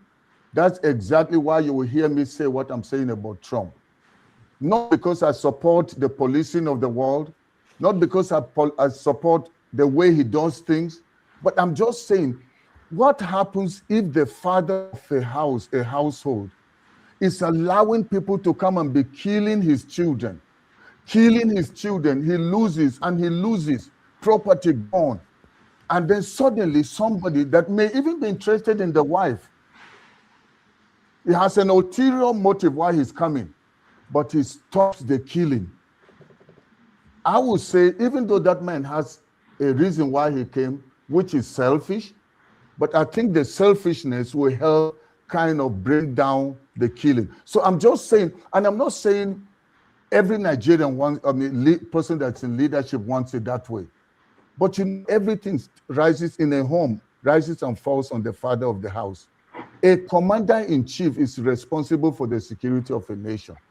If you will be traveling out, be going and spending holiday, when your nation is being bombed, but you said you agreed they should come, to me it shows that you are accomplice. You are the one that's actually allowing this to happen to your people. So I will not blame anybody coming from the West or from wherever. And I won't ever tell you that they have a clean interest, because everything that is being done is based on interest. However, if we are so dumb or so naive or gullible that we will create problems for ourselves and then allow somebody who has an ulterior motive, somebody who oppressed us before, somebody who was the reason why we are where we are today, and we think he's coming with the solution. I think we need to do some retrospection and sit and talk among ourselves. But this is a discussion that many of our leaders are not prepared to do, because it will stop them from continuing to plunge or plunder the nation. This gang up with all 32 governors in one party. Are we saying no other party, no other interest, no other voice could help? We need variety. But they are all coming together in one party, not even though they were elected on different platforms. So for me, I would say, as much it's just because he is the moderator and it is his broadcast. He brought world affairs, and if you notice in all my broadcasts, all the things I do, whether it's music or direct talk, spoken word, I always just talk about Nigeria.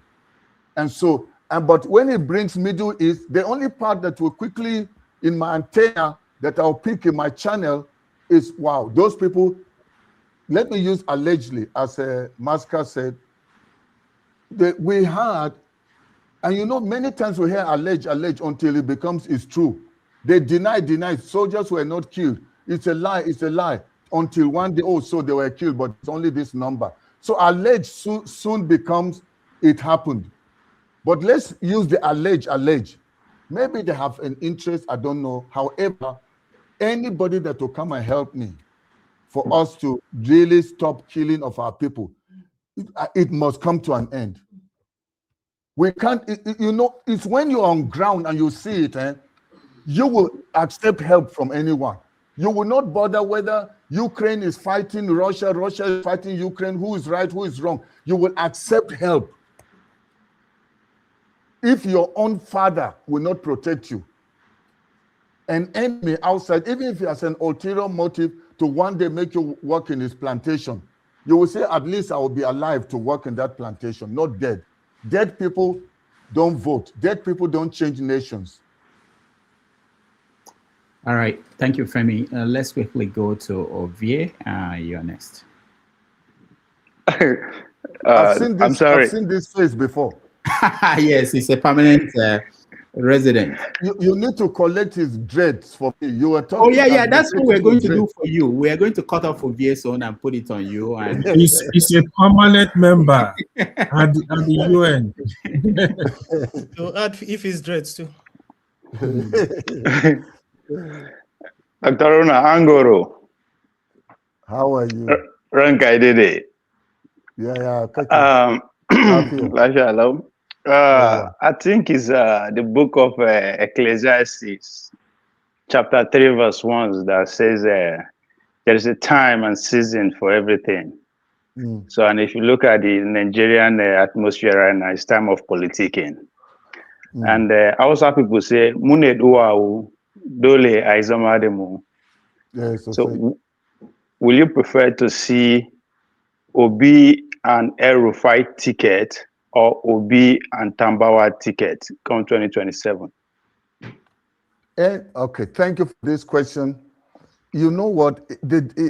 Some people see me as obedient, or that there's something I'm looking for in Obi. I just have scanned and I've not seen one. There could be many, but at least they have not come forward or have not been given the platform that Obi has been given. But I think any combination right now with Obi there as the leader to give direction, to change the course of the nation, that could bring some of these discussions, are we going to, how do we make Nigeria work? How do we, the economy, security? Because the moment you have the right person with a vision that can give direction, and stop talking about whether you're Hausa Fulani, stop talking about whether you are Igbo Yoruba, and just talk about, are you Nigerian? In fact, what I was advocating before is that stop asking where I'm from. Sometimes I have to use this thing of I'm from Kaduna so that people will know this is a northerner talking, especially when the southerners start coming and saying, who are you, who are you? Or people from the north are trying to say, because I know what I go through because of what I'm doing. So I would say any of those tickets could work. As long as, and you know Obi, if you know Obi and you've been close to him, Obi looks so gentle, but he is a person that hardly shifts. And that's what we need in leadership. He looks calm. He looks like everybody can run all over him, very respectful, but he's a man that this is what he wants. And I can tell you, we from the north, and I'm not joking, we are going to celebrate Obi more than Southerners. In fact, more than Southeast. A lot of the people that are saying we like you, Haruna, I don't like to see somebody, okay, he's Ifeanyi, he's Onwachuku. I want to see a Northerner. So that, because if it all is Igbo, that means you also want to do what Buhari did and what Tinubu is doing now. When I come and I'm from the Middle Belt, I gather Middle Beltans. I want Nigerians that will make it work, whether you're from Maiduguri or you're from wherever. If you have what it takes to move Nigeria forward, we are looking for people that want to see Nigeria work. So that team and that combination, as long as all of them, whether it's El-Rufai or Tambuwal, but right now they're already talking about what is his name, Kwankwaso. So we don't know. And there's the Atiku faction. Atiku is a veteran in losing elections, and he still doesn't want to go. So let's wait and see who gets the ticket. Then we will know who to help. But I can tell you, the worst among them is still better than Emiloko. Thank you. All right. Thank you, Ovie. Dr. Haruna, we are going to take a 3 minutes break. When we come back, we hear from Ife, Adeni, KJ, and Ernest, and then we give us their final thoughts. So let's take 3 minutes or 4 break, and then we'll come back.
right, welcome back everybody to our afternoon conversation with Dr. Haruna Goroh, who is joining us to discuss the Nigerian politics 2027 from the perspective of what's happening in northern Nigeria. Okay, we stopped with, I think the last person that asked the question was Ovie. Let's move on to Ife. You are next. Go ahead. I thought I'm supposed to be the last. I don't understand you, Papu Joker. This thing you are doing. You are cold today, tomorrow you are hot. I don't understand you. This your partiality way you do. I don't know you and Tinubu now who is worse. Oh Lord, I'm under attack today from everybody. All right, let me take you out if you don't want to. I'm just confused about who is next. Adeni, are you here? Adeni is not here, so let's go to KJ. KJ, go ahead. I thought Tony was next. Tony already. Tony started, I think. Tony was one of the first. Yeah, Tony was the first. Okay. Go ahead, Ife.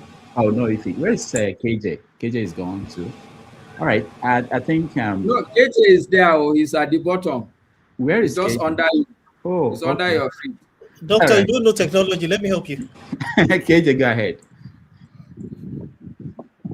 Oh, I know what's happening. KJ is on a very low internet server.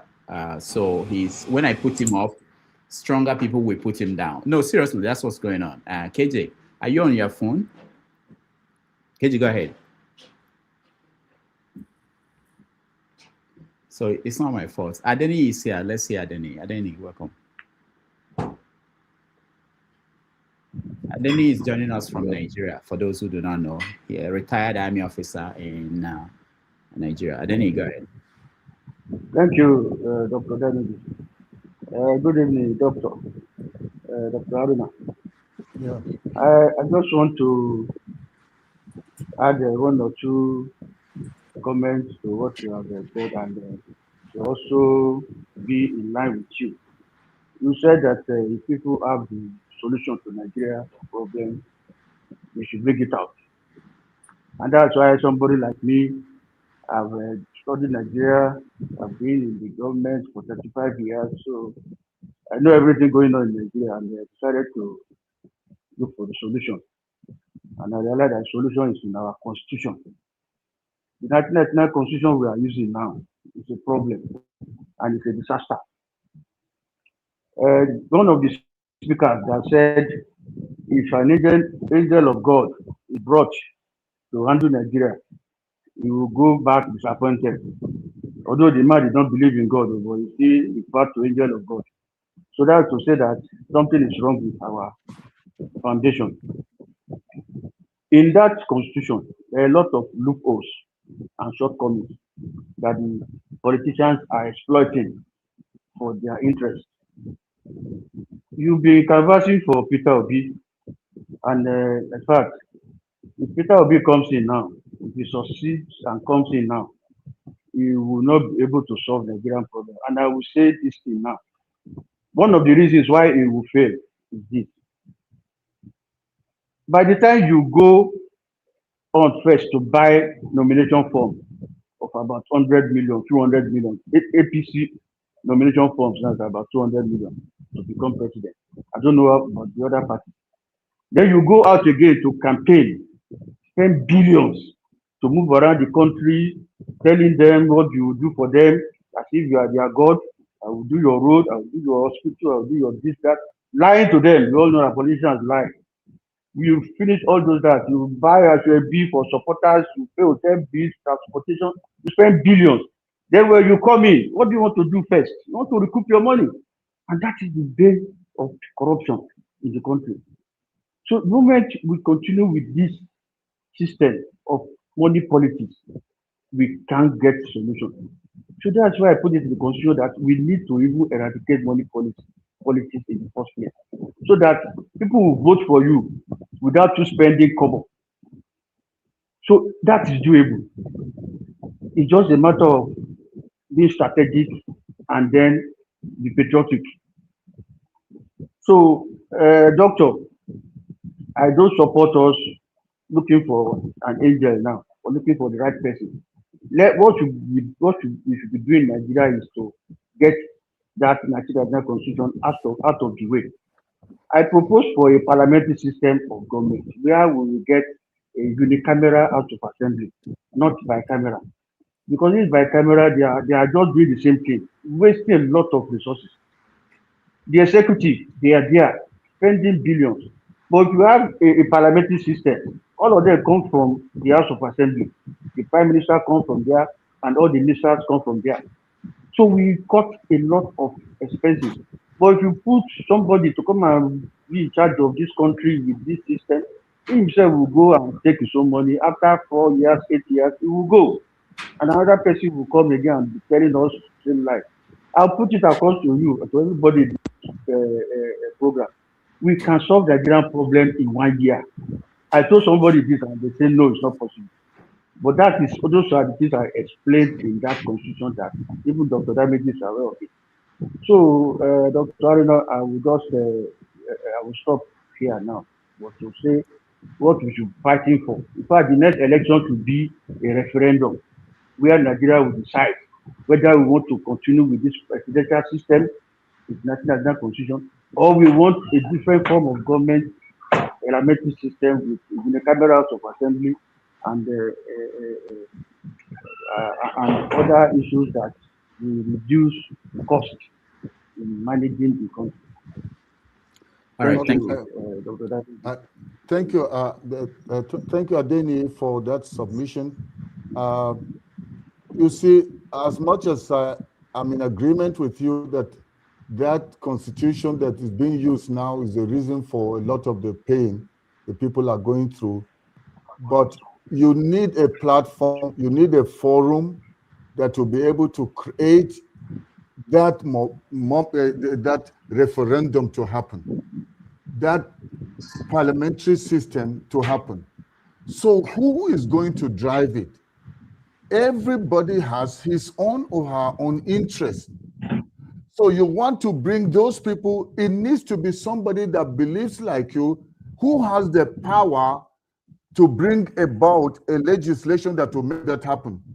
And let me tell you, as much as we are saying all we are saying about Tinubu, but currently, the one that seems to have what it takes to make that happen is Tinubu. Why am I saying that?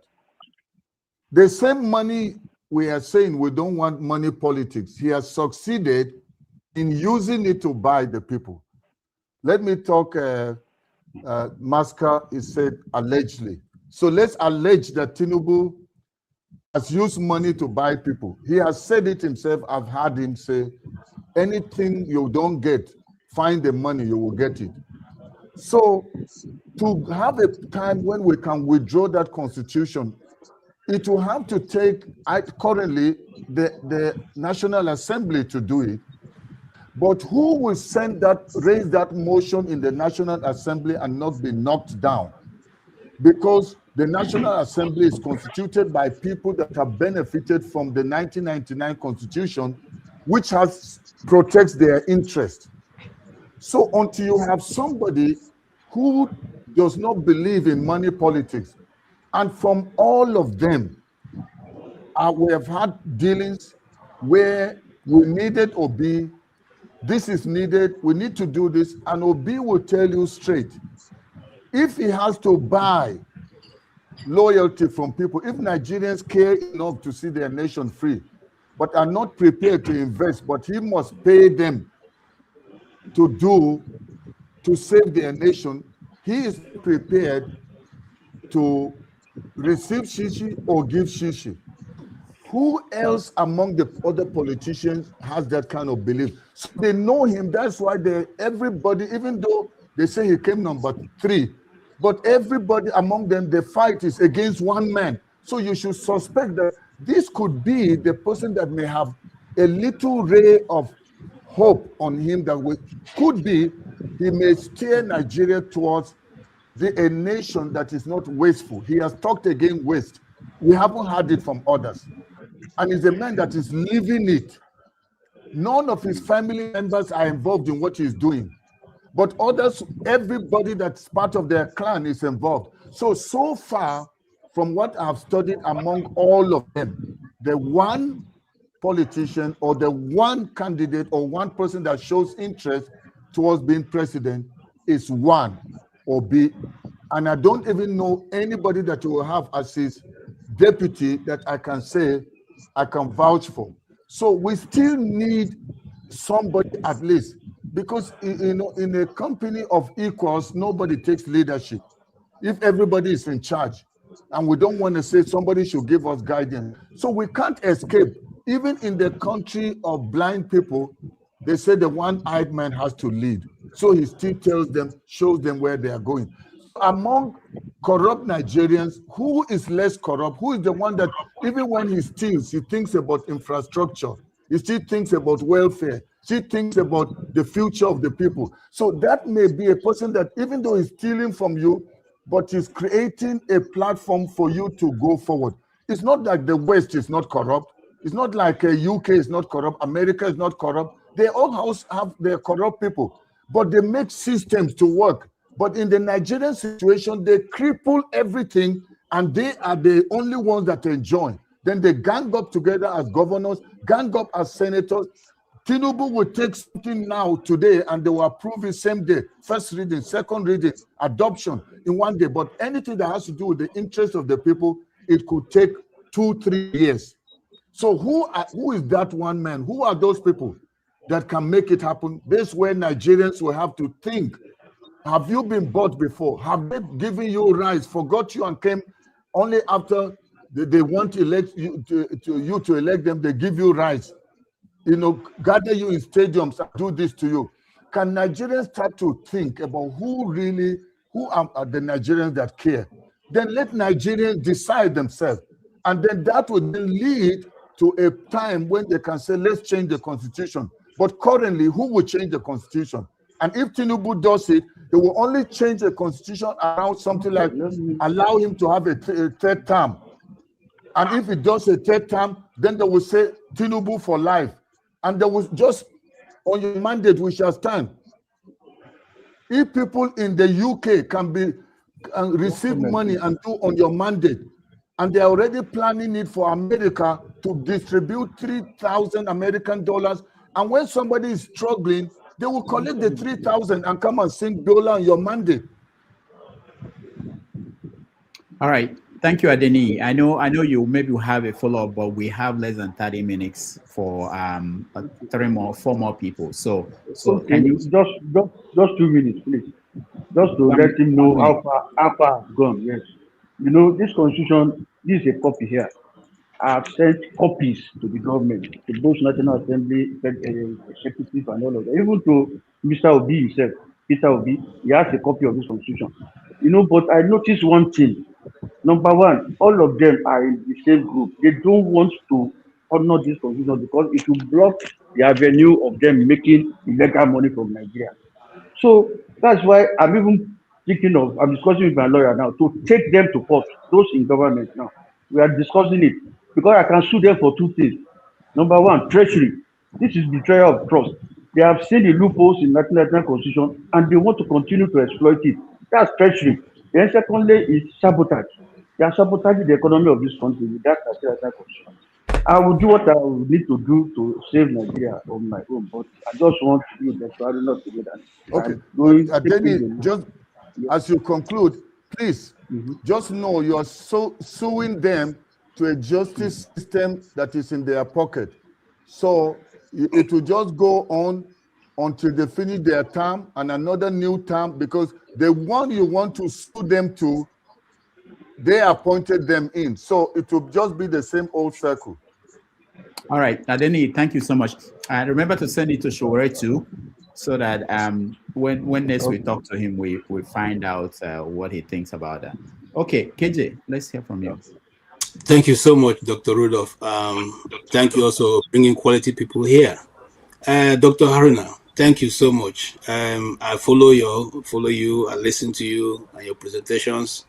And, I've been following you for a while, and I like what you stand for. And I appreciate it, because anybody who puts the kind of effort you put in, living in Nigeria, you must be somebody who has gone beyond just a normal mortal, because in Nigeria, once you are sounding so strong and being in opposition, then the next place you have, if you are living in Abuja, is that small place for Asokoro. I mean, that small place before you reach Asokoro by the right. That is where you go and rest for some time, and God help you if you come back from there. So I appreciate what you're doing, and some of the questions I would have asked you have answered. I just want to thank you, and I agree with you. I seem to have a different opinion from what Mr. Adeni, Dr. Adeni, I think, has said. I have followed him also, and I don't agree with even the layout of the constitution. But that's not what we're here to discuss. We're here to discuss you and the job you've been doing.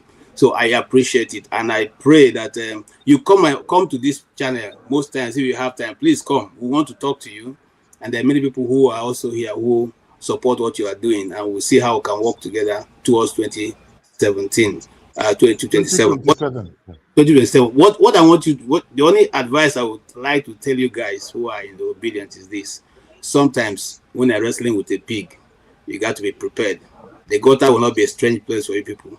And so once you have that behind your mind, we will be able to make 2027 work. And I agree with you. There's not going to be any time we'll have a 20 P2OB in Nigeria. There's not going to be time we'll have a 50 P2OB in Nigeria. It will take one man. When P2OB took over Anambra State, all the other people who were there were people that are not of like minds. They were all kinds of, crocodiles, like Wole Shenka says. It's sometimes you are dealing with crocodiles, reptiles, and all kinds of snakes. Those are what you have in government. So, but he was able to put his way through, and that's the same thing I expect people to be if he's ever able to make it, to put his way through in that process. I thank you so much, and that's all I have to say. God bless you. Okay, thank you, KJ. Maybe let's just say this for the record. I'm not obedient. I'm a Nigerian that wants to see Nigeria work. Okay, I'm sorry. I take that back. I just agree with what you're saying. It's fine. It's fine. Okay. And this time around, people shouldn't wait for anybody to call obedient. Let Nigerians get up and say it's enough. That's why people are going after obedient. Anybody that seems to want to see good governance, they just call them obedient and say they're disrespectful children. I'm 70 years old.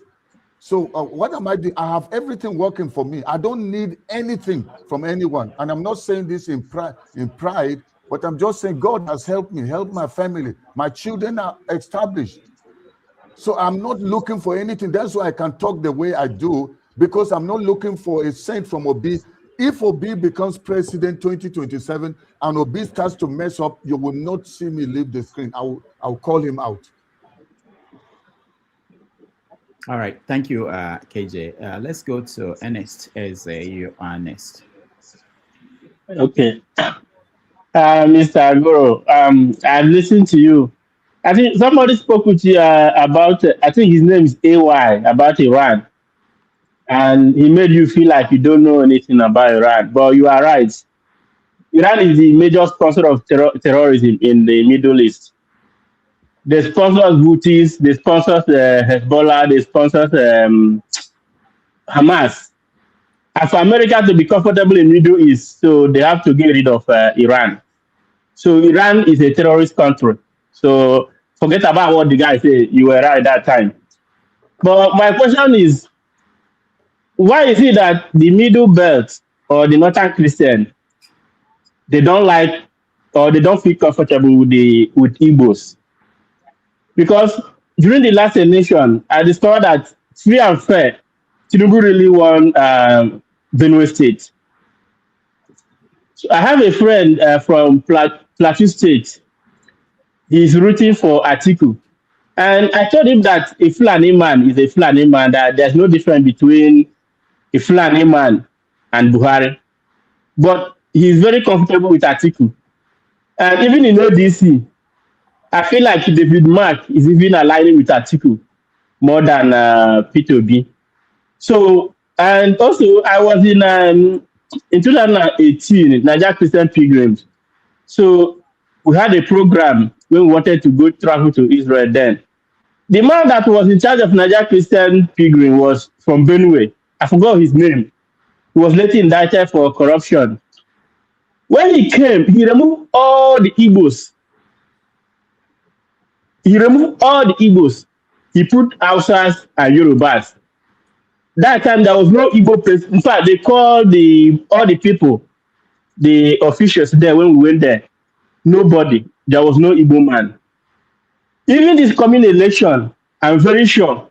In fact, the Hayab, chairman of Northern Christian, Hayab, he has already started rooting for Tinubu.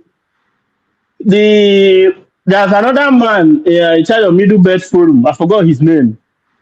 Pogu. He said Pogu. Yeah. He said that they are going to support Tinubu. That Tinubu is a strong man, that he makes a decision and he will stick to it. And also last time, T.Y. Dadima visited Tinubu. I discovered that Middle Belt in 2027, they've already aligned with Tinubu. So my question is, do you have any reason why the Middle Belt Christians, they don't like Igbos? Okay. Thank you, Mr. Eze. Truly, I can't speak for anybody. I just know where I stand. I would say in the last election, the Middle Belt actually voted for me. Don't follow any narrative or any lies somebody is telling you. We have the facts on ground. The Middle Belt voted out. They went all out for Obi. But the Middle Belt were not voting Obi on tribal grounds. They suffered so much because of insecurity, and they felt that the government was not protecting them. So it's almost like a vote of vengeance for protection for themselves. They are not virtually trying to side with Igbos or against Igbo or for Yoruba. You see, as you know, I really try to avoid tribalism and the religion and all these sentiments because they are the ones that have kept us where we are. Can we change the discussion from now and say, Nigerians, as Obi will say, somebody in Kano does not buy bread cheaper from somebody that is in Umuahia. Somebody that is in Sokoto, a Muslim, does not go to a different market and buy things cheaper. Let me tell you, even this division with tribes and religion is only being created by these elites that have held the nation hostage. They go and meet together, they steal our money, impoverish the people, and then come and make us knock our heads. That's why they use poor people as touts that go out to go and seize election boxes, scatter a place where they think is a stronghold for somebody else. It's all about self-interest. Let Nigerians wake up and not allow them play the card of religion, the card of tribe. I don't want to know, even though I can see your name is Eze, I don't want to deal with you as an Igbo. I want to deal with you as a Nigerian. Do you have what it takes? That your wisdom should not be used in going to do funny things. You should use it to create technology. You see, I know those things, but I have interacted with common man. Wait. I am telling you the facts on ground speak different. Don't listen to people that are trying to create. They are not the voters. Even the 32 governors, how many votes do they have? They only have their own personal votes. All they are doing is corruption. They want to scare Nigerians and let you feel like they have already bought, they have already, they see their convention, it's all going to be APC, so you can surrender. Then they give back to voter apathy, and as a result, they will just write out whatever they like.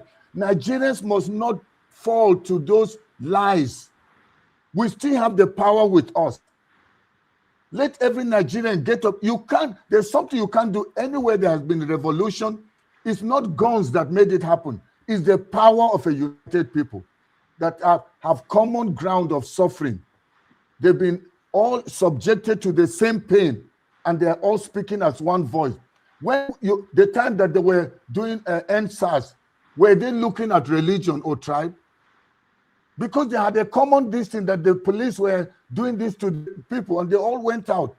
The 1 million man march that was taking place during Obi didn't give anybody 1 naira. It was spontaneous. It was organic. The people went out on their own until they stole the election. So going forward, if we want to see change, let's not bother whether middle belt is for Igbo or not, because I am not for Igbo. I am for a Nigeria that will work. Because even if Obi becomes president, is he going to be a live president? We will go back to the same suffering again if we don't create a system that whosoever comes in must align with this system. Those of you that are abroad, they have systems that work. It doesn't matter. A prime minister can resign. A president can step down.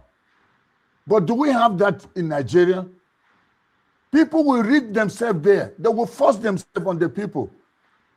A person that is corrupt has stolen so much money, but they will still vote for him. In the north, they will say, Rankai Dede, Rankai Dede. In the south, they will give him chieftaincy title.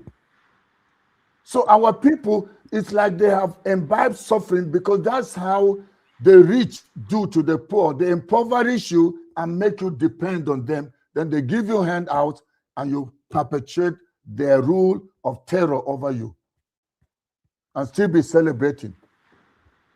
All right, thank you, Ernest. Let's go to Chim. Rudolph, thank you very much for having me and for bringing the guest. Dr. Haruna, it's a pleasure to meet you. I really don't have much of a question for you. I just want to say thank you for what you do. I followed your activities during before the 2023 election. And so I'm encouraged that you haven't given up. I know I saw the energy, the education you try to provide. But what I just want to suggest is what I feel is that a lot of Nigerians are discouraged with what happened in 2023. And so we might see a lot of voter apathy. I'm wondering if for those of you who are on ground with this kind of energy, with the platform you have, if you can, look for a way to start encouraging people so that people don't, get totally discouraged. Because I see the narrative is to ensure that people give up and just conclude that the ruling party has, swept. Even I here, I'm struggling not to believe that the incumbent is not going to win the election. I am struggling. But with the kind of things I see you doing, I just want to ask if there is any way you can, kind of prop up education, voter education, so that Nigerians can really come out and exercise their franchise. And then the other comment I want to make, not to you now, is to Adeni, who spoke earlier. I think Nigerians are fixated a lot on even the Constitution. As much as the Constitution has a problem, I don't think the Constitution really is the problem. There are good things in that Constitution as defective as it were, but I see the good things. I see Nigerians not being able to even abide by those very simple terms of things that are there. For instance, you see the way our politicians go about leading their different states or even at the federal level, breaking rules. This has nothing to do with the system. It has more to do with the mindset, with the person. So if Nigerians are going to be grabbing ballot papers, somebody's going to go out and say, Yashuku, they shouldn't vote, and all those things. That has nothing to do with parliamentary system. Let me remind people who perhaps have forgotten that we ran a parliamentary system. Operation Wet here that was happening in the Southwest. That was a parliamentary system. That was somebody or a group of people being offended, even if the elections were rigged, but they were offended that there were even people who supported another candidate that they didn't like. And they were willing to wet the person with chemicals, wet the person with things that will harm them and kill them. That had nothing to do with presidential system. We've had it in the parliamentary system where people were intolerant. We're also having it in the presidential system where people are also being intolerant. So I think the major struggle is for the day we will see Nigerians go out. Rudolph will respect my vote. I'll respect his own, even if it is my wife that is voting someone differently and I'm voting someone differently, and I will just respect it. Yes, one system is more expensive than the other. I believe the presidential system is more expensive. If it's like in terms of cost, yes. But in terms of that, it is because we're running presidential system, that's why we have a problem. I think we're not just getting it wrong. So this is to Adeni, who was suggesting that it's not about the system, it's about the mindset, it's about the people, it's about people being willing to abide. We make rules, we keep to those rules. Nigerians are not very good rule keepers, whether those in office now or those of us who are even here. People like to break rules. So I didn't come to ask you any question. I just want to say I appreciate, in fact, I even appreciate the fact that you were honest enough to say you're biased. Many people here don't believe that they have any atom of being biased for anything. Once one group is saying something that group is probably a problem, we're all biased. But to what modicum or level are we able to be rational enough to say, okay, in the midst of my bias, this is the truth? And that's what I actually see you came here today to do. So thank you very much for coming here. Thanks. That's all I have to say. Thank you. All right. Finally, we have Ify. Hi, Dr. Haruna. Good evening. So the queen, they left the queen for the last. That's the position she wants. She protested that position. For that position, it's fine. In this whole place now, we let me make another expensive joke again. Master, please, Kanajiko.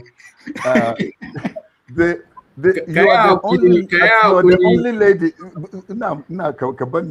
You are the only lady here. What are you doing here in the company of men? Listen, let me tell you something. Good evening, sir.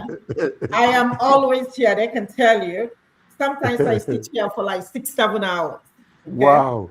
The only days I'm not here is the days I'm working. You know, somebody even asked you at one time, do I even have a job? I'm like, of course I have a job. Yes, I do. So and by the way, we're all afraid of her. She's gentle now, but when she's ready for okay, let me take a deep breath then. No, I wouldn't do you like that, Dr. Haruna. So good evening, sir. I am a fan. I follow you on YouTube. Thank you for coming here. I have a couple of questions. I second what Mr. Shin said. The problem of Nigeria is not our constitution. Initially, during the past election, a lot of people complained that we have to, do what is it called, election, whatever, But whatever, it did not work out for us. We saw what happened and how Tinubu got everything he wanted. We're not going to have a real-time result and all that stuff. So the problem is not the constitution, like Chim said. The problem is the people. No matter how you want to change the constitution, especially in Nigeria and other African countries, whoever the president, we see what is happening in National Assembly. They are, you say, a rubber stamp. We all believe they are all rubber stamps. So whatever Tinubu says, get away. To the extent that, Tinubu, nobody will be able to challenge Tinubu in the next election if he goes to court, in the sense that both the certificate, everything, even if I can come there and, contest with a forged certificate, and it's okay. So it's not about the constitution and the parliamentary, it's just the people. If we want Nigeria to work, Nigeria will work.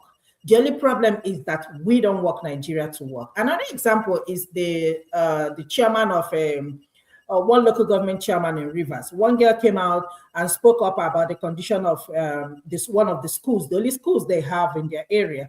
And this chairman went there with his brother and beat the girl up. So are you going to tell me that's the constitution too? It's not constitution, it's just the people. Anyway, that's by the way. The reason why I'm here, and I always say it with all my happiness, I am Igbo, proud Igbo, right? And anybody who is here can always tell you, I don't believe in one Nigeria. Because with the way Nigeria is going, it's a scam. And I hate to say that. In as much as I love my people, I'm so proud. I live in Georgia. Whenever I see a Nigerian person, we talk and laugh, immediately you become my own. But with the situation of what is happening in Nigeria, it's such a complex country. I don't think one Nigeria will work for us. I know you said, how are we going to divide this country? That's a good question. I don't know. I know a couple of times here, AY has mentioned, what about regional government? When Chidodin Carlo came here the last time, I asked him about that. He said that regional government will not work. So my question is, what is going to work for us in Nigeria? That's number one. If this is not going to work, this is not going to work. Where do we go? How do we move this country forward?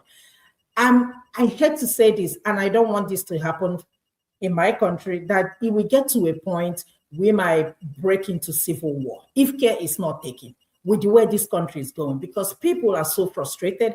I have never seen the youth so outspoken with what is going on in the country. You are asking me, what am I doing here? I love Nigeria. I am so passionate. They can tell you, sometimes I give it to everybody, was. Why? Like I always say, I live in a country, in a system where things work. I have a good job, I'm comfortable. But do I like it here? No, I don't. Do I want to move back to Nigeria at some point? But the way everything is going in Nigeria, people are escaping, not even running. Second question I have regarding Nnamdi Kanu, and I'm very passionate about this. I don't think this young man is being treated fairly. I don't think it's fair. What Nnamdi Kanu has done or did is nothing compared to what these terrorist people are doing, not only in the northern part of the country, but all over Nigeria as a whole. The chief of defense came the other day and told us that these people are our brothers. We should learn to accommodate them. So are you telling me that I have to have a knife or a hammer or axe by my bedside because of these people are my brothers, but I don't feel safe? But you will quickly try to Nnamdi Kanu and put him in jail. But you're going to arrest these people and say that you're going to rehabilitate them and put them back in jail. You see the hypocrites of what is happening in this country. I always say it's here that I personally, being an Igbo girl, I cannot go to any of the northern states. I am so sorry to say this. I don't hate anybody to find a job. And it might be difficult for them, Northerners, to come to Anambra State, where I am from, and get a job. When I went to UNN, I met a lot of people from different parts of the country, including a couple of students from Cameroon came to UNN, UNEC, and studied, but I don't think we have that at this point. So what do you think? How do you think, or what can we do to move this country? Because at this point, I am fed up. El-Rufai was in prison, was recently, incarcerated, but immediately his mom died. They released him. Where do you do that? I'm not there. I'm not against it. So he can go, bury his mom, but somebody like Nnamdi Kanu was not even there when his parents were, killed in the process of fighting for Biafra. So we can see the hypocrisy going on in Nigeria. Let us be honest with ourselves. The way this country is moving, I don't want to say I swear to God, but that's what it is. We are not telling ourselves the truth. This country is on the verge of disintegration. And if we ever, disintegrate, what will happen in Nigeria? I don't know what will happen, but what will happen in that country will be unimaginable and unthinkable. All right, thank you, Ife. Dr. Haruna. Okay, thanks, Ife, for your name already sells you out. So and you're Igbo, it's proud Igbo, and I'm happy that these broadcasts have made me to have so many Igbo friends. But you know what? Us in the North, we've always welcomed the Igbos. They have their businesses everywhere. And your tribe is so daring. When I say daring, they're risk takers. And that's why I always just ask, can't we wake up and see that this nation will become an industrialized nation if we just, learn how to work with the Igbos and forget what happened in the past and just give this room and work together. So with that aside, Tinubu could have released, Buhari could have released him. He got Kanu arrested or abducted, if I use that word. So Tinubu could have done it because he became then commander-in-chief. How he became, is a subject for another discussion. However, as commander-in-chief, he had a right with just an announcement and the stroke of the pen, even if the man was guilty or not, and just say, I grant him a pardon, especially where the courts have not found him guilty.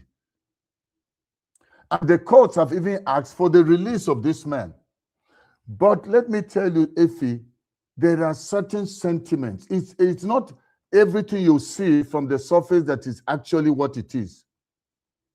There are, everything has systems and brokers, people that broker the system. There are people that sit and decide, if you free this man, this is the implication. And so they want to sit on that and insist this man must remain behind bars for as long as that agitation. For example, if they ask him today, when we release you, will you give up the agitation for Biafra? I can tell you he will say no, and he's been saying no. And so the fact that he will not give up that agitation, he will still remain behind bars.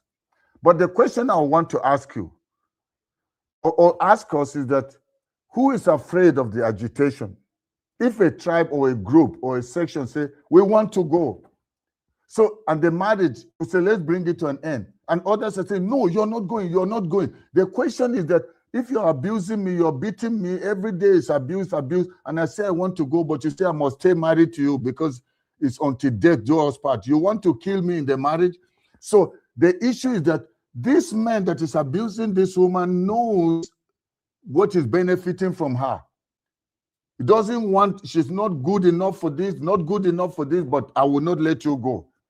And these are not things that will come out and be discussed in the surface.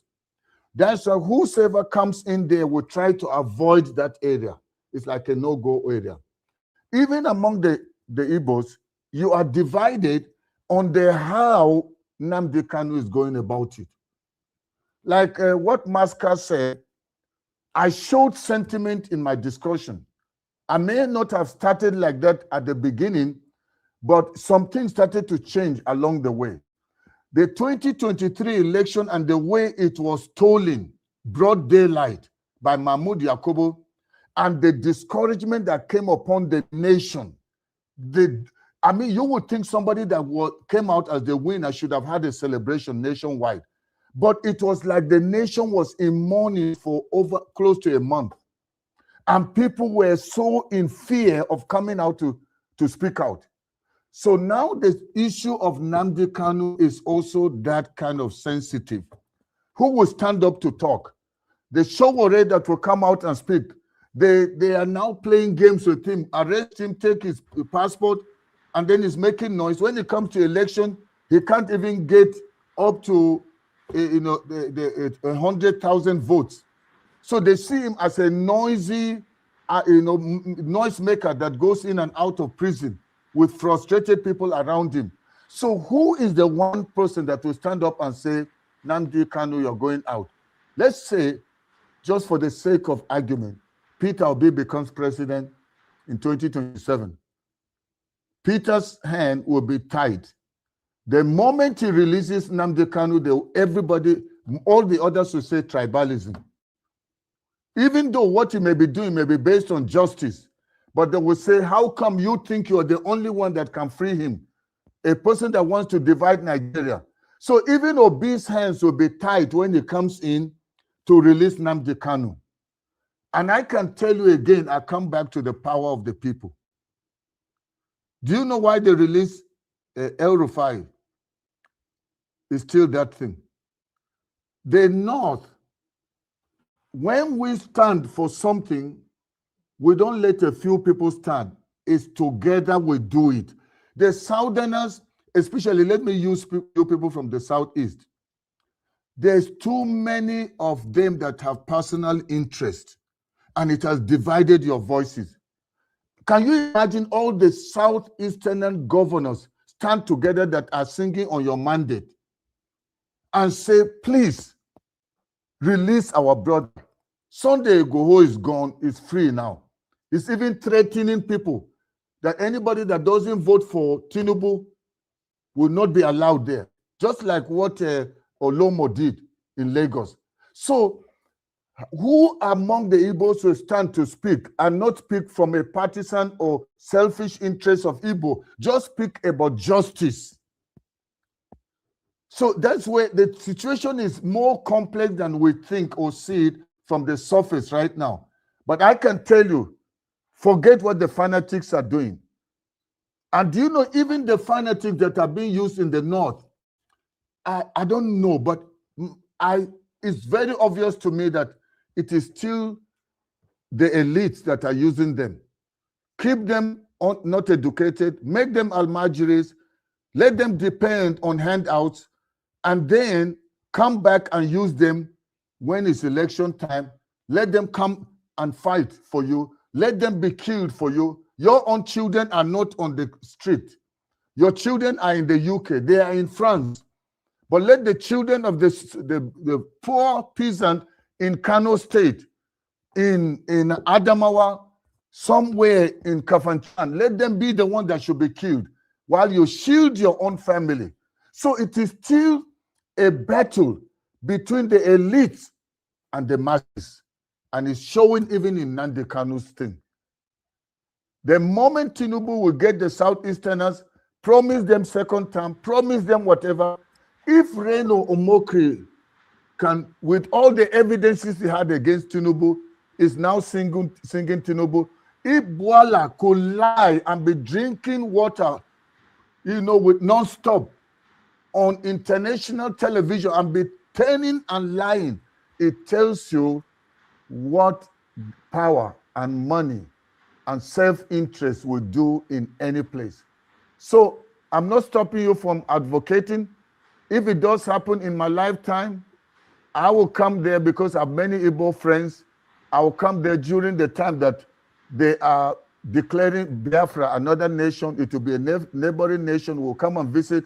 But let me warn you, the thing is in the heart. Selfish people are selfish people, even from the same family. Two sisters that are twins, when one marries and the other one is not married, the other one can poison the other, even though they came from the same womb.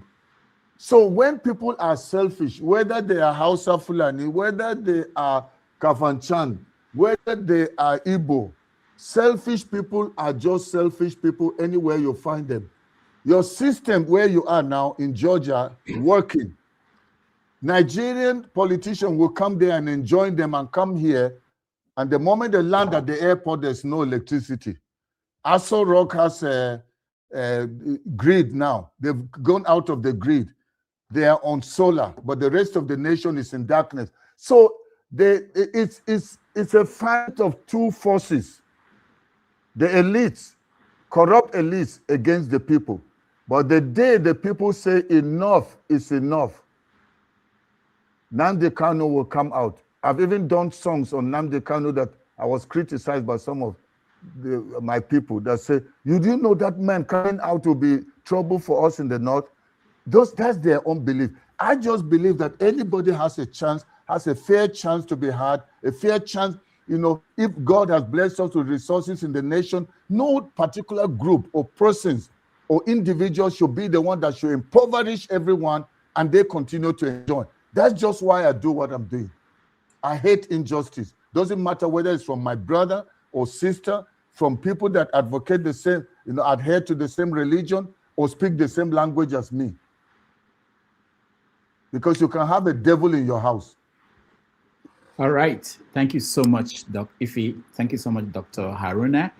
We've come to the end of the show. I will give Dr. Haruna a minute or two to round up his thoughts, anything he wants to tell us, and we will call it a day.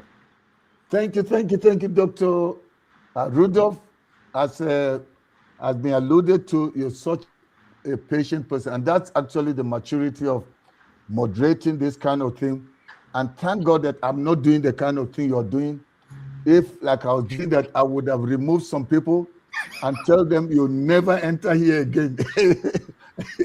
But thank God, and especially like me coming from a background, my wife, part of our family, they were Muslim, my family, some are Muslim. So when it has to do with religion, we're kind of a little bit careful, that if somebody is asking you, we're going to Mecca, can you contribute towards it, even though government is giving? So you kind of have this thing that's all mixed up. So you try to avoid anything that will bring any separatist thing. So, but all of us that are here, we come from different backgrounds, and it's such a blessing that we can have a platform where everybody can freely air their views. Because the moment we start telling people, you can't say that, then we are doing the same thing that we're fighting the politicians against, where you muzzle the mouth of the people. You have no right to bring out your opinion. But let's, please, I'm begging you, especially those of you in diaspora, don't give up on Nigeria. If you don't want to be working only to be feeding hungry people back home, please speak to them and tell them to rise in defense of the nation. It's not just money. There's the same thing the politicians are doing, using money on them and silence them. The moment they keep having money come from diaspora, to pay their bills. When it's time for them to rise up and challenge this evil government, they will not. Because they know they're going to have money come. They will have food. So let the people be pushed to the corner. They suffer so much. Where you say, if you don't rise up and take your nation, I'm not sending you any money. I am telling you, you'll start to see change. We don't want a protest that they say we want a new Nigeria electoral reform and only 80 people are on the street in a nation of 100 and something million. So I think going forward, let's not stop what we are doing. Let's engage some more. Those of whatever opportunity you have, let people know that they shouldn't give up and just surrender. This is what these politicians want. Everybody should say it's not going to work. Nigeria is a failed nation. Not even God can save Nigeria. You know, Nigeria is not Sodom and Gomorrah. So I believe even Sodom and Gomorrah was given a chance. It's when they didn't repent.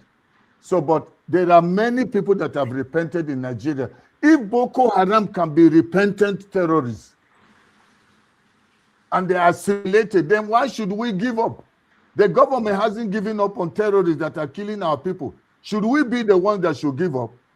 So please, let's hold our hands together, pray and trust God for a change, but we are the change agents. And I believe a new Nigeria is still possible. From my engagement with Obasanjo, he's not a perfect man, but a man who has seen a lot of his past mistakes, and his desire and prayer is that in his lifetime, it should be the birth of a new Nigeria. And I was in tears talking with him, and he said, please, don't be discouraged. Keep doing what you're doing. A new Nigeria will still be possible in my lifetime. If a man at that age still is optimistic about a new Nigeria, we here shouldn't give up, please. Thank you, Dr. Rudolph, for doing what you're doing. And please, when I come, I'll visit the mayor because I am not Islamophobic. We will take you. Once you come, we take you after your dreadlock, fix your dreadlock. We take you to the mayor and you visit him. All right. Thank you so much for being here. And next time we call you, we hope you will join us again. Thank you. Thank you. Thank you. Thanks, everyone. Yeah. Thank you, Dr. Haruna. All right. Thank you. We'll take a little break and then I will say bye to everybody individually. So I'm going off now.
right, welcome back, everybody. Thank you so much for being with us this Sunday, Palm Sunday afternoon for us here in New York. Let me remind everybody that KJ will host the after show, which will give us a chance to break down what happened. But in the meantime, I just want to hear just few lines from people, especially people like Tony. I thought I would see Masca. Well, I can see Masca here. And, just a few words from each of you. Before we do that, let me thank those that supported us. Nana Oyalade, thank you so much for your support. Don Anthony, thank you so much. Alexander Gomez, Prince Akwachi, thank you so much. Nana again, thank you. Igbo Basics, I'm not sure we showed this. Thank you so much. Oh, that was a good question. I didn't see that. Igbo Basics, sorry. I didn't see that. Next time he comes, we'll ask that question. Thank you again, Igbo Basic. Thank you, Oriako Tope. All right, let me go around. Let me start with you, Tony. Yeah, do you have any comments? Yeah, first of all, let me maybe apologize for that interjection when Masca was speaking, but I just felt that you gave him an unusually very long time, so that's why I wasn't attacking Masca. I think he felt maybe upset, but he was directed at you because I thought that for once I'm seeing you being partial. And so anyway, but that was a very good outing with Dr. Haruna Goroh. A couple of things to learn from there. One or two things I don't agree with that you said, but generally speaking, I think it was a good show and I commend you. Thank you. All right, thank you so much. Let me say that I don't claim that I'm not partial. I've always said that this is not a debating society, so we don't give equal time to people. There are production decisions that we make sometimes on the fly. I didn't know Masca would come. I didn't know that there will be that interaction, but I felt like, okay, we're watching something we don't typically see. Okay, these are two people from the north exchanging views over issues, and I want to hear that. I want to hear where they differ, what we may get from that conversation that we don't typically get. So that was my thinking, and I think that was it, that they should talk. And I don't think that Masca was doing it not the way we typically see someone like Pansat. I don't think Masca was being rude. Masca was challenging him, and to me, that's okay. I don't have problem with people challenging a guest, and I always tell the guests, people will come here. I don't know who will come here. They will ask you questions. There are some people I tell that your former girlfriend will be here, may be here, and you may have to answer questions. And it's true. I don't know who will come. I don't know what question they will ask. And I don't ask anybody. Don't ask any question. But if you are, and that's the decision I made. And I thought that when something like that happens, we can talk about that later. But just leave it to whoever is the host. It doesn't have to be me. Maybe KJ. Let the host do whatever they do. At the end, we can discuss it and say, okay, my man, what did you do here? So that's the way I looked at that. But thank you, Tony. Mr. James. Yeah, it's a pity Mr. Adeniyi has signed out.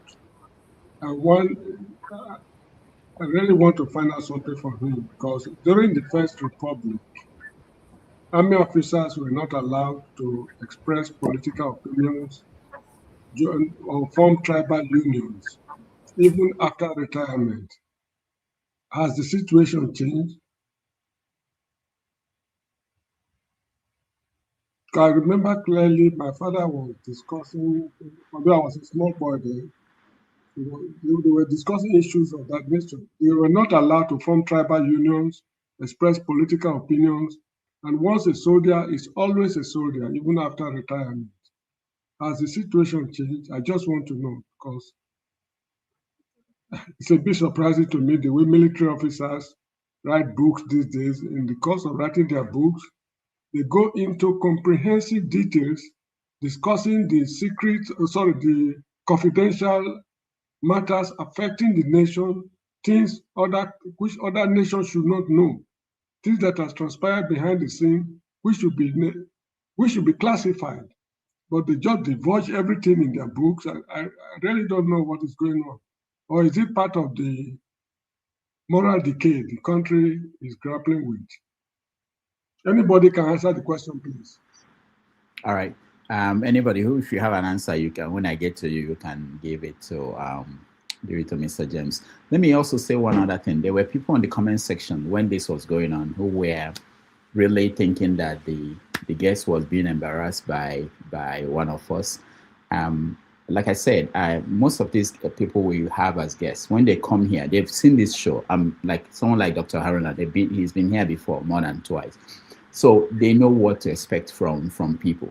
So they are prepared. And people always feel like you should protect the guests and that somebody is, that's the job. But if the guest is somebody they don't like, they don't care about, they don't want the guest to be protected. But if it's someone they like, they want that person to be protected. So people don't see this. I see this. I know when somebody is telling me, why are you stopping this person from asking this question? Because I know you don't like that particular guest. But then someone else is now, the same person is saying, why don't you stop this person? You know, I understand those things. It's part of human nature. So it's not something outrageous. Master, go ahead. Okay, thank you, Mr. Rudolph. I must start by apologizing to you. I'm sorry. Look, we're all human. You do a lot of good work. So it is very wrong of me to have come at you just because you allowed the guest an easy escape route. I really didn't like it because I think he's speaking on sensitive issues and it's important that we at least drill down. But it's okay. My apologies, sincerely. I'm very sorry, Mr. No, there's no need. No. I'm not apologizing to make you feel good, but I just want you to know from the depth of my heart, I feel I was wrong. I mean, look, if I judge you from scale of 1 to 10, you do an excellent job. So I should not pick up on you just because of one happenstance. And it's normal. We're all human beings. So my apology for that. But I also need to apologize to the doctor if he's listening, and I'm sure probably he gets to listen. I will acknowledge that at some point I got infuriated, and my anger simply came out of the fact that at some point I felt, especially on this, when he said Iran is sponsoring terrorism in Nigeria, and I'm very clear on the issues in terms of the Shia divide, the Sunni divide. Shias in Nigeria are actually persecuted. There is somebody called El Zazaki. So look, the truth is that he came across as if he didn't understand even the things he's talking about. And I would, if I were in his shoes, say, oh no, sorry, I don't know about these things. But to just say that on the fly got me upset. And then to cap it, when he now accused Matthew, and Matthew, he's a Christian, I'm a Muslim, but I felt I need to go. So I apologize, Mr. Haruna. I know that inside my heart I was a bit feisty, and it shouldn't be like that. My apology to that. But I think on the general count, there's nothing that I've said that I did not mean it, sincerely speaking. If you say Iran is sponsoring terrorism, you should be able to explain in detail, and you should be able to take people down the issue of the divide between Shia Muslim and the Sunni Muslim. Iran generally is sponsoring Shia people all across the world. That I don't think there is enough evidence to say that Iran is sponsoring people in Nigeria. Somebody mentioned that most of the terrorists in Nigeria are actually Sunni Muslims. If somebody Pansat will tell you that Nigeria's problem is a Sunni problem. I may not agree with Pansat, but he shows depth of understanding of the issues. If you carry a microphone to talk publicly, my position always, either you are very careful and circumspect, or when you put out your positions, you put a disclaimer. And I try to do that. If I'm not very conversant on the topic, I'll tell people, I don't know much about this topic, but this is what I think. So that people cannot go about and say, oh, Iran is sponsoring terrorism in Nigeria. And other comments that I made also, it's all out of good faith. Honestly, I believe that the man wants to see Nigeria make progress. If you want to see the country make progress, you cannot be the same person to be issuing statements that would divide the country. This, for me, I think is black and white. I cannot come here and be saying, oh, we Hausa people don't like Igbo people, even if that is true. It is not my work to come here and that's the word I should be preaching. I should be preaching the things that unite us. If I say my goal is to unite the country. Thank you once again, and my apology once again, Mr. Rudolph. Thank you. All right, thank you, Master. Femi. Yeah, yeah. I'm going to take my submissions from. I'll start from where Masker stopped.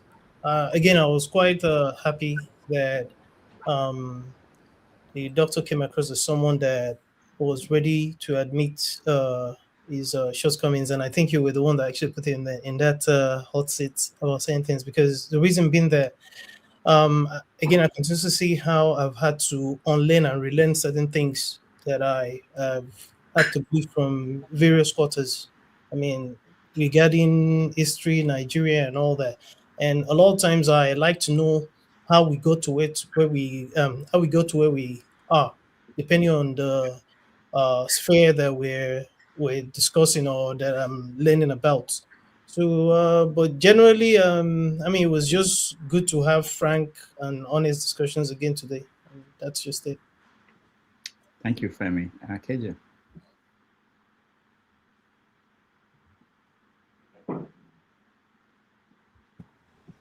Thank you so much. My network didn't. I don't know what happened today. It was just messing up, and so I couldn't really be able to participate the way I wanted to. But the thing is, you know, just like he concluded, when people come to this, you know, this you know, arena, everybody comes with their own you know, ideas. Sometimes when people discuss as if they have no biases, I've said it many times here, even for journalists, everybody have a bias. The level of your ability to control your bias is what eventually be able to, you know, sometimes it plays out, sometimes it doesn't, you know. But some people, when they come here to argue, they say certain things, especially if they don't believe what you're saying. Okay. I wish that some of those people who are making comments here will come one day, we'll give them a special slot. When they come, we'll just disappear. Say, please hold the program for me for 30 minutes, I'm coming back. And then they will see whether it is easy to think on your toes at the same time, ask questions, and also still manipulate the system that you are sitting before.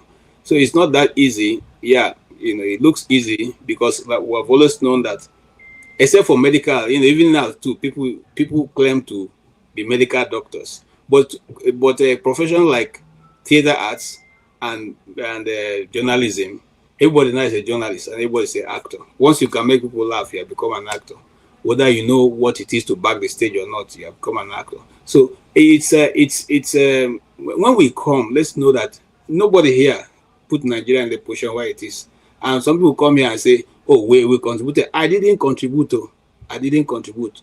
You know, I didn't contribute to making Nigeria where it is. Instead, my contribution was to help to make it better. And I wasn't given opportunity. As soon as I got tired of trying, I let it be. Because I will not die in the process. Because those who have told me the one didn't die in the process, why should I be the one to die for them? You know. So having said that, I think it was a good discussion. I think he's always frank. I don't agree with some of his views, which especially when it has to do with Nnamdi Kanu, because that the Igbos are the ones who are holding, you know, there's never going to be any time, even, you know, because of what people say sometimes. I've gone to look at the struggle between the black South Africans and the apartheid movement.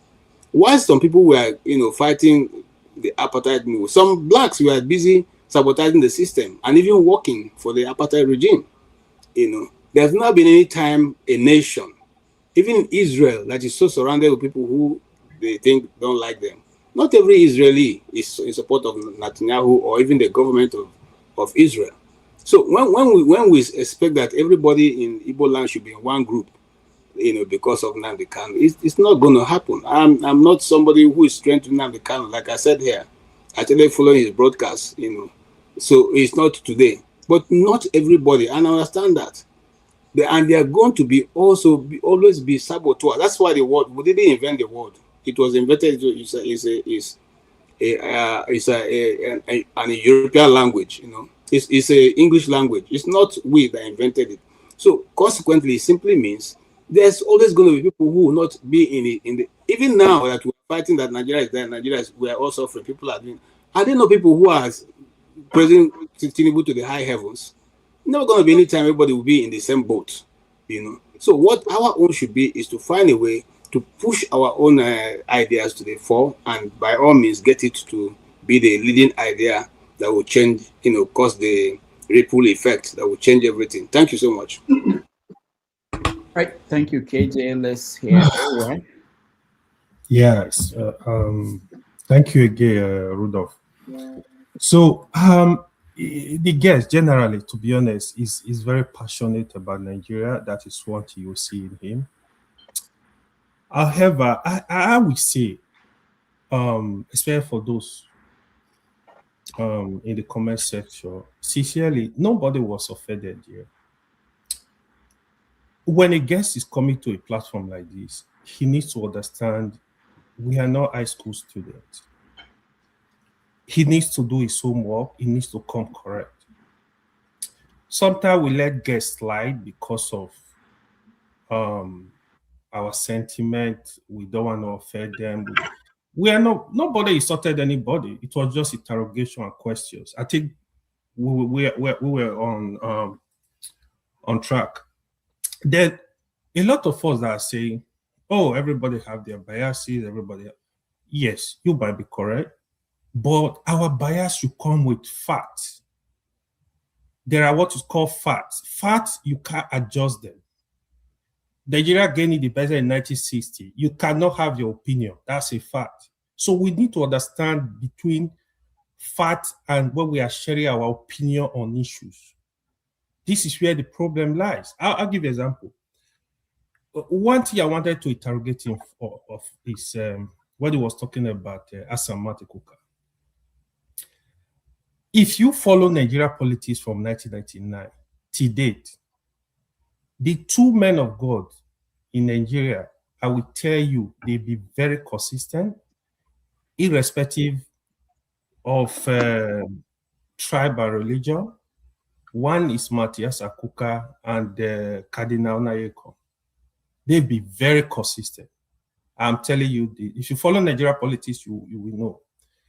And for some reason, it's not that they are collecting money, driving private jet. We know the kind of leaders, religious leaders that are involved in these activities. They are not one of them. They are consistent.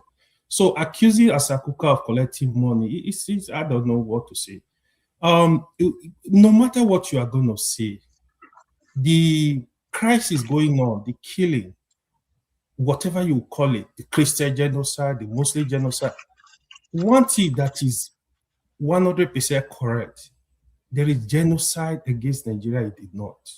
Muslim or Christian. This number is relative. So if anybody come here and said there is genocide against Christian, you are correct. If you are saying there is genocide against Muslim, you are correct. But the problem, we have to tackle it. There is killing of Nigeria indiscriminately, irrespective. And in general, to be honest, I love his passion about Nigeria. I think we can have more of them, more of such people that can, especially with his age, they can encourage the younger one to have this strong belief in Nigeria project. Even if we have to divide, we have to look for a way to work together, man. If you divide, they are gonna be your neighbor. All of us, we can't move away from our location. We are gonna be neighbors. So are you gonna be fighting your neighbors?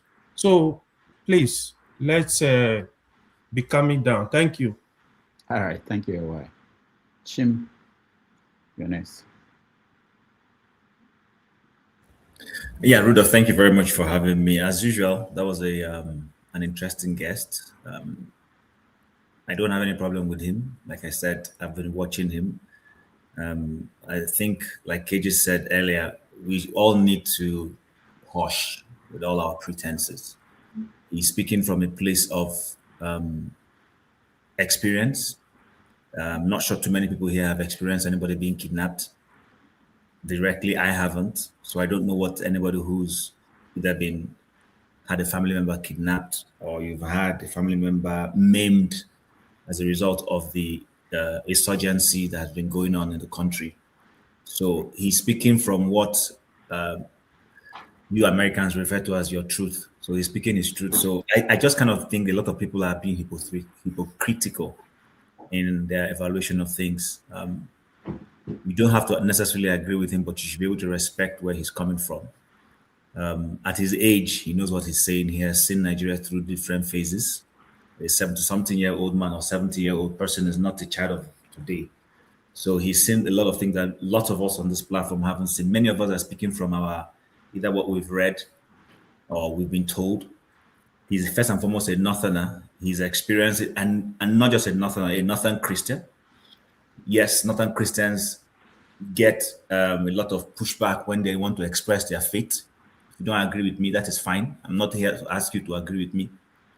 So when he's saying what he's saying, he's speaking. Let's not all come here and pretend that we have not seen people who are Northern Christians being stopped from expressing their faith, or that if you are a Northern minority, for instance, you are Muslim and it was a Christian, Tinubu was a Christian, and Tinubu came in and picked a Christian as president, don't come and tell me that you'll be acceptable of it. It's a lie. You will not.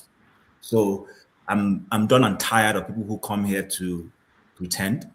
The only thing I'll say to you, Rudolph, is that production decision you told me is why you went to. Please, that production decision should be fair. Don't do production decision with Masca. Don't do production decision with what's this other baby that comes all the time? Our resident international affairs expert. Don't do it with him. Don't do it with anybody you think is a minority. Tim, hold on. Who is that? I won't mention his name for courtesy's sake. Oh, okay. I'm afraid, but I won't mention his name just so that I don't give him room to come and start saying anything. But you know who I'm saying. So please, I know you're a fair man. I doff my hat for you. Rudolph, any day, you're a very objective person. I will say that. But there are times when you want to play this, what I refer to as federal character thing. Because you feel some people don't come here. Nobody is stopping those set of people from not coming here. Don't come and tell me because somebody's faith decided to influence his educational level, then I should suffer for it. I'm not in support of all that kind of thing. So please. So you mean that I shouldn't let Ife speak last? You can allow Ife speak last if you want. But let's not, you see, my belief in life is this. Let's not, in trying to solve a problem, create another monster. I'll be the first person to tell you that when it comes to certain demographics in the world, they've been disenfranchised intentionally. But in solving it, let's not disenfranchise another group of people. Otherwise, we're not solving a problem. And I'll give you a typical example. Don't tell me because you want to allow Northern children have education, then you will suffer the one from Abia State with a high score. I don't agree with that. So hard. I'm sorry, I don't. Someone in Kano cannot go to federal government college with 50 grade, and you expecting the one in Kano in Abia to go with 500. It's unfair. That's where I stand in all this matter. I have no apologies for saying it. In solving one problem, don't create another problem. If you want to solve a problem, let's be objective and look for a solution to solve that problem, but not in creating another one. You have not accomplished anything when you create another problem because you want to solve one problem. That's where I stand on issues. Unapologetical. Mr. Goroh or Dr. Haruna Goroh did an exceptional job. I'm honest. He was honest enough to admit that yes, of course, he'll be biased in one way, but he's a rationally objective, biased person. Many of us here are not rationally objective and biased. We are biased because we just want to be silly biased. That's all I want to say. But it was a good outing, if you ask me. Thank you. All right. Thank you, Chim. Forefathers. No, wait a minute, Papudoka. So, Chim, what are you saying about me? Because I want to stop coming here. If you guys gonna marginalize me, if I didn't say that, if I didn't say that, look, Papudoka, this might be the last time I'm coming here. If you don't allow Rudolph play bad politics, he's trying to pitch you. That's what you do in Chim. I have a lot of stuff. I can go pick up another job and be working my, another, so that you don't see me. And Mr. Rudolph, if you treat Fifi as a minority, I deserve to be a minority also.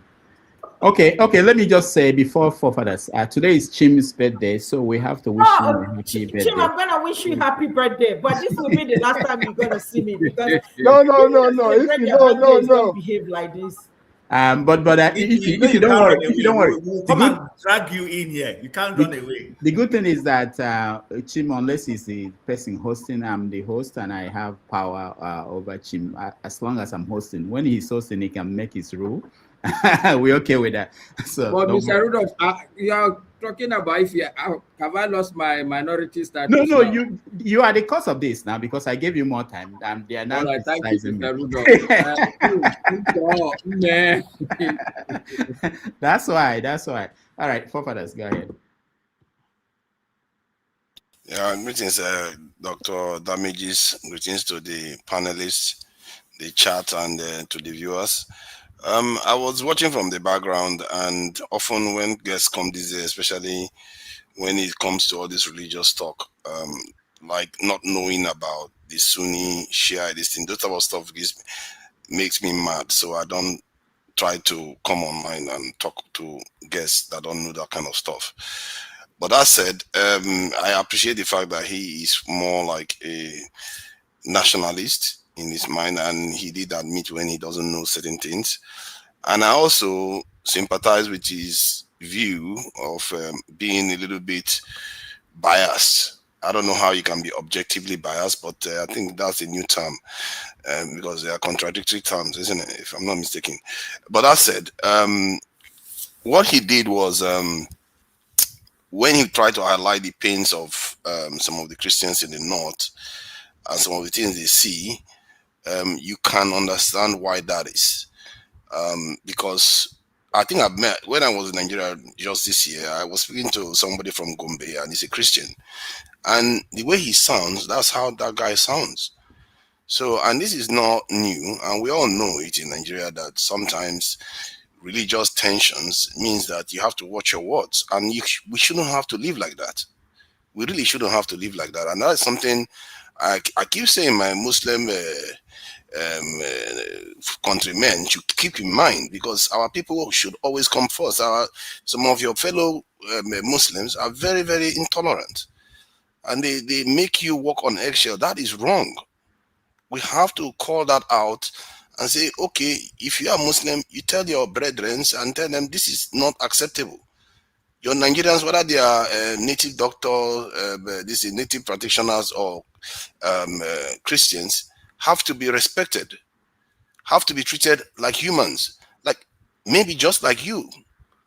I don't understand why they feel like they can just put Islam first, when in reality it's false. It's actually false. It's not true. Islam never comes first, even up amongst the Arabs.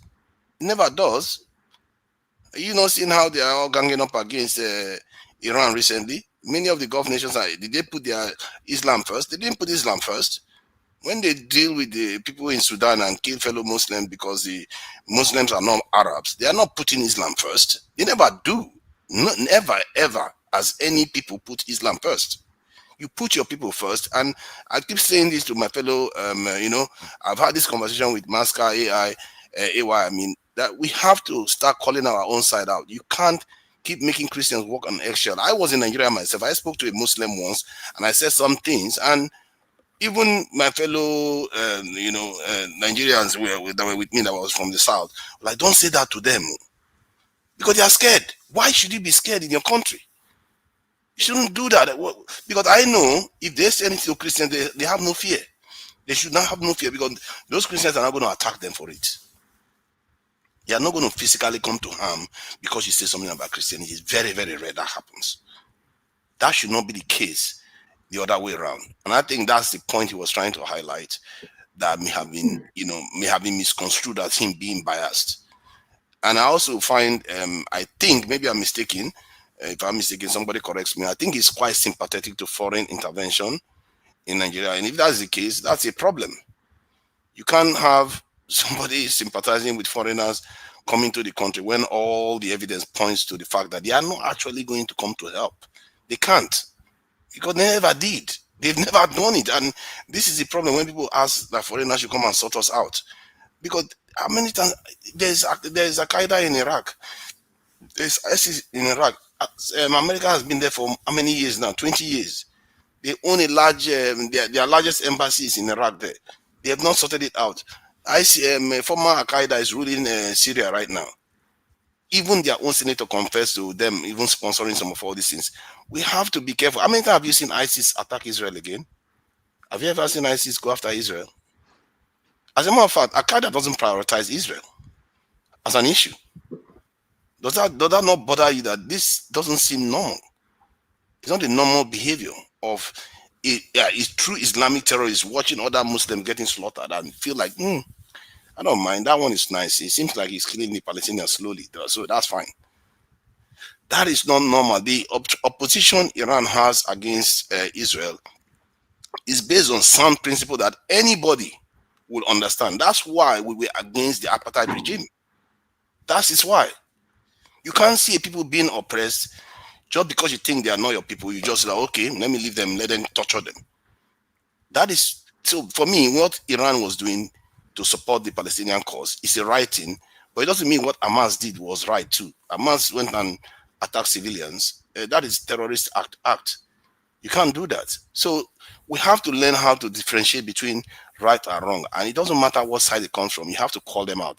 And I hope we all learn from that. That's why some of all these conversations, when we are having it, I find it difficult. And I'm a very difficult person. Yeah, everybody knows that.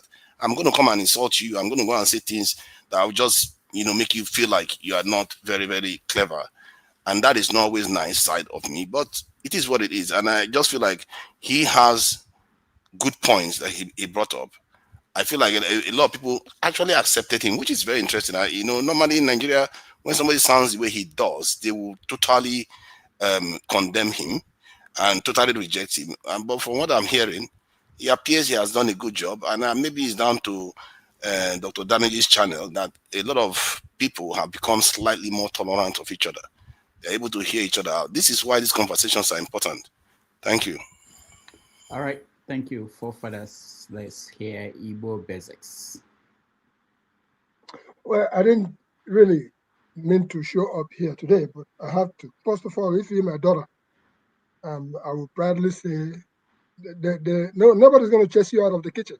Instead, the person will starve. That's number one. And then Dr. Damages, you've done a good job bringing us Dr. Haruna Goroh today. Let me put it this way. I listened and followed through everything that has happened. A lot of us are at the comfort of our homes or zones or wherever we are, and we're speaking. Whereas those who are on the ground, people like Maska, even though I can understand Maska and where he's coming from, where he's going, he can walk freely through the streets of Kaduna or Kano or wherever in the north where he is. And I also see our man, the international man that Chim was referring to, they're navigating the ground. They are on the ground. They are actually seeing what is going on, and they're feeling it in their bones. So with all the submissions that Chim made, he spoke my mind in a lot of ways. For Dr. Haruna Goroh to come here boldly and make his presentation, of course, like we all agree, that at one point or the other, somebody will become sentimental or any other thing else. That's a part of the whole process. Wherever we are, when we started publishing Igbo Basics, there was a cartoon that we made then. It was a cartoon of an old man who, with a cane, he was walking home, far distance, and you can see that that home is home, Africa. And we said, whenever anybody asks you, I think that was out of Omanoko, where are you from? Do know that it is time to go home. So each and every one of us will get to one age or each and every time. At 71 plus, at some point I felt that elders were being barraged, ranging from Elder Alhaji Tinubu down to the rest of us. But I'll share this with you, that anybody who crosses the age of 70 and you are able to pick up the computer and click like you manufactured it, I raise I say thumbs up to that person, because a lot of people have been left behind. They look at you. Even the cell phone that you are carrying in your hand, a lot of the older people don't even, they look at it, it's like, what is this? So for the elders who are being attacked in the comment section, because somebody said that this elder has come here, is very divisive. No, you don't understand. Why you don't understand it? Now, condition make crayfish bend. When I put my question forward, I thought Rudolph would have presented that question so that everybody would learn from it. This man that came here today, he has explained to you 90% Muslims in his family. He is 10%. He even talked about he has to make contributions when they're going to Hajj or wherever they're going. He made it clear. But above all, when the man wear the shoe and somebody wear the pinch him, this man opened his eyes. He says, I have been there, almost dead. Based on that, every other thing else you are listening to this man is from a person who have been under captivity, is from a person who even his own family people wanted to dump down to earth. He wouldn't be here today if they killed him. So, and if you listen to the man's music, he told you that democracy is dying. So as much as we may pretend we don't understand and we take sides, let us realize that the current dispensation that we have in Nigeria is driving us through a point where, if care is not taken, then some of us may not be able to drink water the next time around. Why is it so? It is so because we all are seeing where the trend is heading now. And the last time that a lot of us put in everything we had, an election was called at 4 a.m. I remember declaring that what Nigerians should do, I called it 1,000 points of light.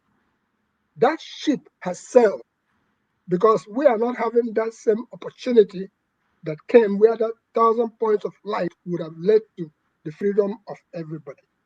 So as we come here to speak each and every day, I'll just take us back to what happened in my village, because I always refer it from local to wherever you go. There was a rainstorm, a serious rainstorm. Roofs were blown away, and people were complaining, particularly in a primary school. The roofs of the primary school was taken off, and so much damages was done to that particular building, and people were lamenting what happened now. My response was very simple. My response was my experience as far as rainstorm was concerned is from the 1960s at a Roman Catholic school. And that is where the thunder and lightning came through, killed a lot of children. And I refer to some of the children who were killed that particular day, including Obama, the son of a man we call German Brass. I saw these kids. They were white as they were brought home, and there was mourning. One day I will find a replicated cartoon, how all we were doing, carrying our hands in our heads. So what am I saying to the people? I will say to them, before we cut down trees, let us remember and try to plant things like what they call the thunder plants, palm trees. Each time you go cutting a tree, you are doing damage that will result in this recurring. These things have been going on for decades, and it will continue to go on. So why don't we start now to try to prevent, at least to the best of our ability, what is yet to happen tomorrow? So the damages, I'm only trying to say thank you for bringing Dr. Haruna Goroh here, and we expect to see him again. And for those of us who think that 2027, there's something going to be much, much different, if we don't follow the advice, like if we don't write generally, and 2027 come here, you can see the handwriting on the wall. The die is cast. And if you are blaming Peter Obi for showing up at El Rufai's mother's burial, please think something else. Think something else. Atiku was there. Every other person else was there. I don't think I saw Alhaji Tinubu coming to sympathize with El Rufai for the death of his mother. So it is something that when it happens to all these people who have been there before us, people gather around, console them. Maybe they will console them through the backyard and say, I'm sorry, but I can't show up in public to come and console you. So to El Rufai, his mother died, mine died a long time ago. Sorry, El Rufai, and I'm not making a jest of it. Condolences to El Rufai. I never met the man, but I will say condolences to him. So Dr. Damages, thank you for giving me the opportunity to come and Obadiah Melafia. Obadiah Melafia, that was my question that I was asking. I was following Obadiah Melafia, and I was saying, thank God somebody is out there standing. We shall try to do the best we can. And then I asked the question about if Nigerians should be allowed to carry arms, guns, daggers, knives, arrows. Would anybody just come into your house and kill you? Wouldn't that help on the insecurity? So if anybody knows what would have happened or what happened to Obadiah Melafia, the views on what happened to that man, if Haruna Goroh, if his God or his chief is not with him, all I'm trying to say, he should look at that situation so that he has to fly like an electric Tioba. Thank you. Thank you so much, Igbo Basics. Let's finish with Ife. Oh, okay. So I don't know how many of you follow Dr. Haruna Goroh. If you follow him on YouTube, you will understand that he's just such a passionate Nigerian. And you're going to ask yourself at this age, this man that is, I think he's in his 70s now, he is more passionate than, most of these young people. So I'm glad that he was able to say, use the word, of course, bias, all of us here at some point, depending on the topic, especially when it comes to religion. That's why I don't like this issue of religion thing. I try as much as possible, to shy away from it because it's such a sensitive issue, especially when it comes to the Northerners, So I have a lot of friends who are Muslims, so we respect each other. But they are so passionate when it comes to their religion. They're gonna be honest, they don't even shy away, they don't even, they're gonna show it to you right there. So my thing is that let us respect people, but at the same time, I hear what my brother, my enemy, not my brother, my enemy forefather said. He's very accurate and very honest, and what he said is very truthful. Let us call a spade a spade. However, upon all this fighting and argument here and there, was we are all here just because of one thing. It's just because of Nigeria. It's just because we love this country. Forget about all this fighting. If I see AY tomorrow, I'm going to hug AY. I'm not going to say AY is a Northerner or I'm from the East. If I go to Nigeria tomorrow and see Masker, I'm going to ask Masker to come and buy me food. One, because he's a man, because I don't believe in spending my money on any man. Okay? And we will sit down and talk. We're not going to bring about religion. But we all know that we are united. Anywhere you see a Nigeria, once the person opens his or her mouth, you'll be like, are you from Niger? Nobody's going to ask you, are you Muslim or are you Christians? We need to stop this. So it's because of the love we have for our country. That's why you see all of us consistently come here every day. One of my friends called me today and said, you don't have any job again. I said, my job is here at Dr. Damages. I'm waiting for him, to come up. We laughed about it. And, she said the same thing, Omo Ifi, the way you are so much into this politics now, there is nothing I will ask you that you don't know. I said, because I love my country. These people, the country where I am, there is nothing special here. It's the same thing we can do in our country, but just because we have greedy leaders that have refused to rebuild that country, that's why all of us are escaping.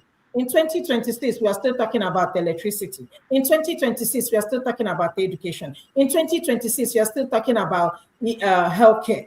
When I see people oxygen with a big tank, and I'm like, what is all this? And people are saying, oh, and she was in oxygen. And I'm like, Okay, he's an oxygen. What is it? People are so uneducated. Please, forget about all these differences. We are coming here every day and fighting and cussing each other. I know deep inside us, whether you like it or not, we love each other. Forget about religion. Forget about tribe. Forget about anything you can see. If anybody I see tomorrow, so far you are in Nigeria, I will hug you and be, my brother, my sister. The current job I am working now, because I know a lot of people will be asking, oh, we see you more often, was given to me by a Yoruba and a Muslim. That's even the shocking part of it, right? So when she was giving me that job, she didn't say, oh, because you're a Christian, I'm not gonna, tell you about this position and for you to apply for it. No, this morning we chatted. So that is the things we tend to miss. I mean, I couldn't have gotten this job no matter what, even though I'm in the same hospital, but she fought for it, she pushed for it to make sure that I got that job. I was asking my other co-worker, what do you think I can do for her? That, she said, if anything, that is how it's supposed to be. Let us stop all this nonsense we are doing. I know we are so passionate. Let us not lie to each other. But please, let us be, respectful, because it's such a delicate issue when it comes to religion. And when people come here to show emotion, please, please, please, please, please. I mean, like forefather said, let us also be kind to them. Papu Doka, thank you for giving us your platform. I know you people don't want me to be here anymore. Yes, I will stop coming. I'll start looking for job aggressively to find another job that I can do on weekend option so that Chim can have his platform and invite people he wants to invite, okay? Thank you, KJ. I love you guys. Honestly speaking, I always look forward to coming to this platform.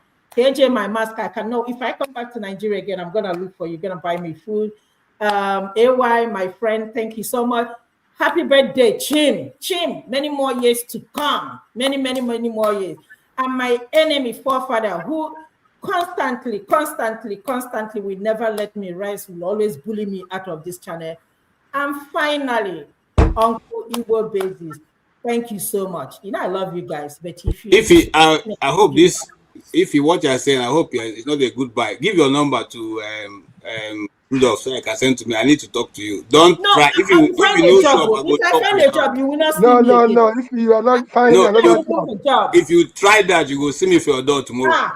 What are you saying? Fuel is 1,400. My mom needs to use that generator. That's not the reason why you should go and find another. Go ask those to find another job. They ended up dead at the job because they didn't rest. All right. Thank you so much. If he has given a vote of thanks to everybody, but I just want to point out that Chim's birthday is the same as Bola Tinubu's.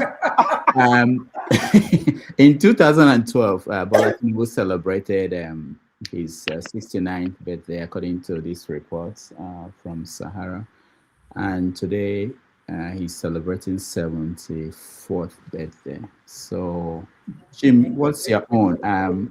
Do we know how old you are? Me, I know how old I am. I can say how old I am. I'm not afraid of saying that. I'm in my 50s. But I will it's the same day. No wonder. But that's one of the painful part of this. My birthday is that Tinubu is inside it. All right. So, Chim, thank you so much for being here. Ify, thank you so much. Are you serious that the man's birthday is today? Yes, his birthday is today. I know. I've always known that. Oh, he's 74 today. Yeah, he's 74, and he was 69 to 2012. I did the math; it should have been 83, but he's 74. His first daughter is 64, just 10 years difference. I think 83 should be the right age. The way it should be 83. I assess it critically. No, Rudolph, don't say that. He's 74. His first daughter is 64. So the man was, he started early. So please, let's not jealous him. No, so he should be my age mate because we go by 3 years gap. Everybody born within 3 years of the same age. So he's my age mate, and he owes to bring me some palm wine to wish him birthday. Happy birthday. Charlie Boy is older than him, so when he sees Charlie Boy, all right, let me give Ovie just a minute to say a word. Hey, give Ovie no now. Let him go. I think they now marginalize where the juju worshippers. Yes. You know. Ovie, where is your 3.5 million? That is an order. We are working on it on every day, and we are getting close. Okay. We are rounding up. Yes, I mean, it was interesting watching the controversy. It only shows that the season of a campaign is upon us. So we just, it's for me, that is whether we like it or not, right? We have religious problem. There's no way we won't do it. This is what Muslim tickets is all about, right?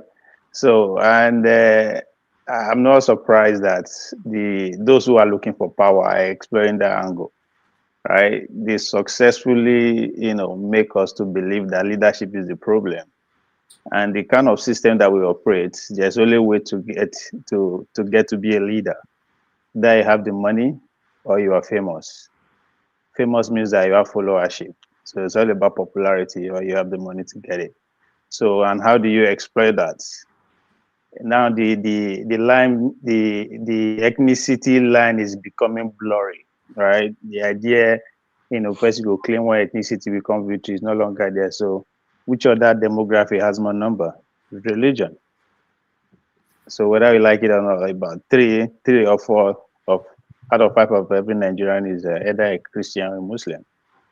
So this, what you just saw here playing out, is just the tip of an iceberg. It's shocking because Dr. Haruna now northern and to the core. No business a person will grow up or not. It's a complete northern to the core who just happen to be a Christian, right?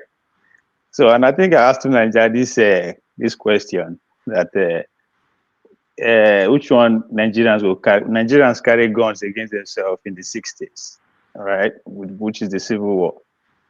And what is the possibility that we are not going to carry gun against ourselves in the name of religion? And I asked to Nigeria, the 2 brothers are likely to carry more gun against themselves because of the God they serve, rather than the person they married to the other tribe. So we are in a very delicate stage in terms of the nation we are trying to build. And I've always said it. I never see anywhere in the world where we have these 2 religions without so much number, almost equal, without one being the leader. I never see where they coexist peacefully. Somebody has to be at the top, one of these religions. This is history from the world till now. So it's just a matter of time. And I've always asked this question on my platform: what is the future of Nigeria? Is it going to be an Islamic social state or a full-blown techno-Christian religion control government? That's where we are today. So whether we like it, we can't deny it. We can condemn Dr. Goroh as we want. We can deny him what we want. It's in our history. 66, 65 years of existence. Now only once we don't hear foreign bomb in our land, and it is the name of what? Religion. We can deny it all we want. Those are facts. Some religion are being defended with guns and bullets. So these are our reality. Some of our children, this is all they know. So whether we face it head on and fight it on, or maybe they deny, other people will capitalize on it and exploit us. That is the only way they can exploit us. You cannot exploit the Chinese because of their religion. They believe not. Right? You can't even employ them with the technology, but we are exposing ourselves. That is just the danger. Especially us, with the smoky bow, we don't believe in going to heaven. Now we at the receiving end. We say we go soon carry gun. Now drone we go to carry now. We go to coffee control drone for America. Say they bomb anywhere for that place. It's possible. Right. So that's our reality. We have a religious problem. We deny what we want. It's our life. Thank you. There's a new stream coming up, or you can go there and expand on this conversation. I'm sure people are waiting to hear the expansion of that thought process. All right, thank you so much. KJ, thank you so much for being here. Maska, thank you so much. AY, thank you. Igbo Basics, thank you. Forefathers, thank you. Ifi, thank you. Obie, thank you. And Chim, thank you. We'll be back next Sunday. Oh, next Sunday is Easter. Okay, we'll make a decision whether we'll be back. But hopefully. Did you worship and I can run? It's not doing this. We'll see. Thank you so much, and I appreciate all of you. I'll see you. KJ will start a new stream immediately, but I see you guys Saturday. Can you advertise the link? We're starting right away.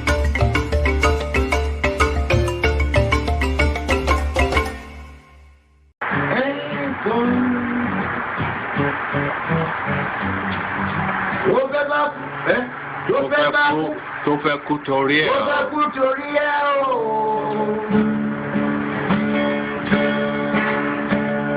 Ọwọ́ ẹni ló ti ṣàánú kọ́.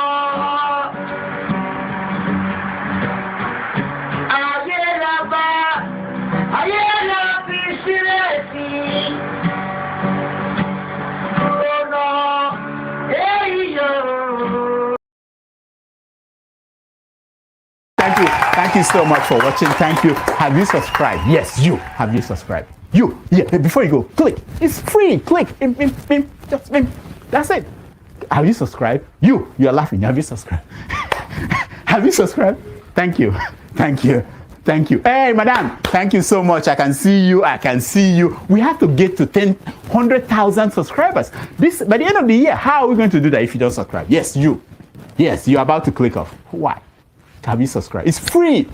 If you don't, ask your son, ask your daughter how to. Just one click. Thank you. Thank you. I see you. Aha. Thank you very much. Thank you very much.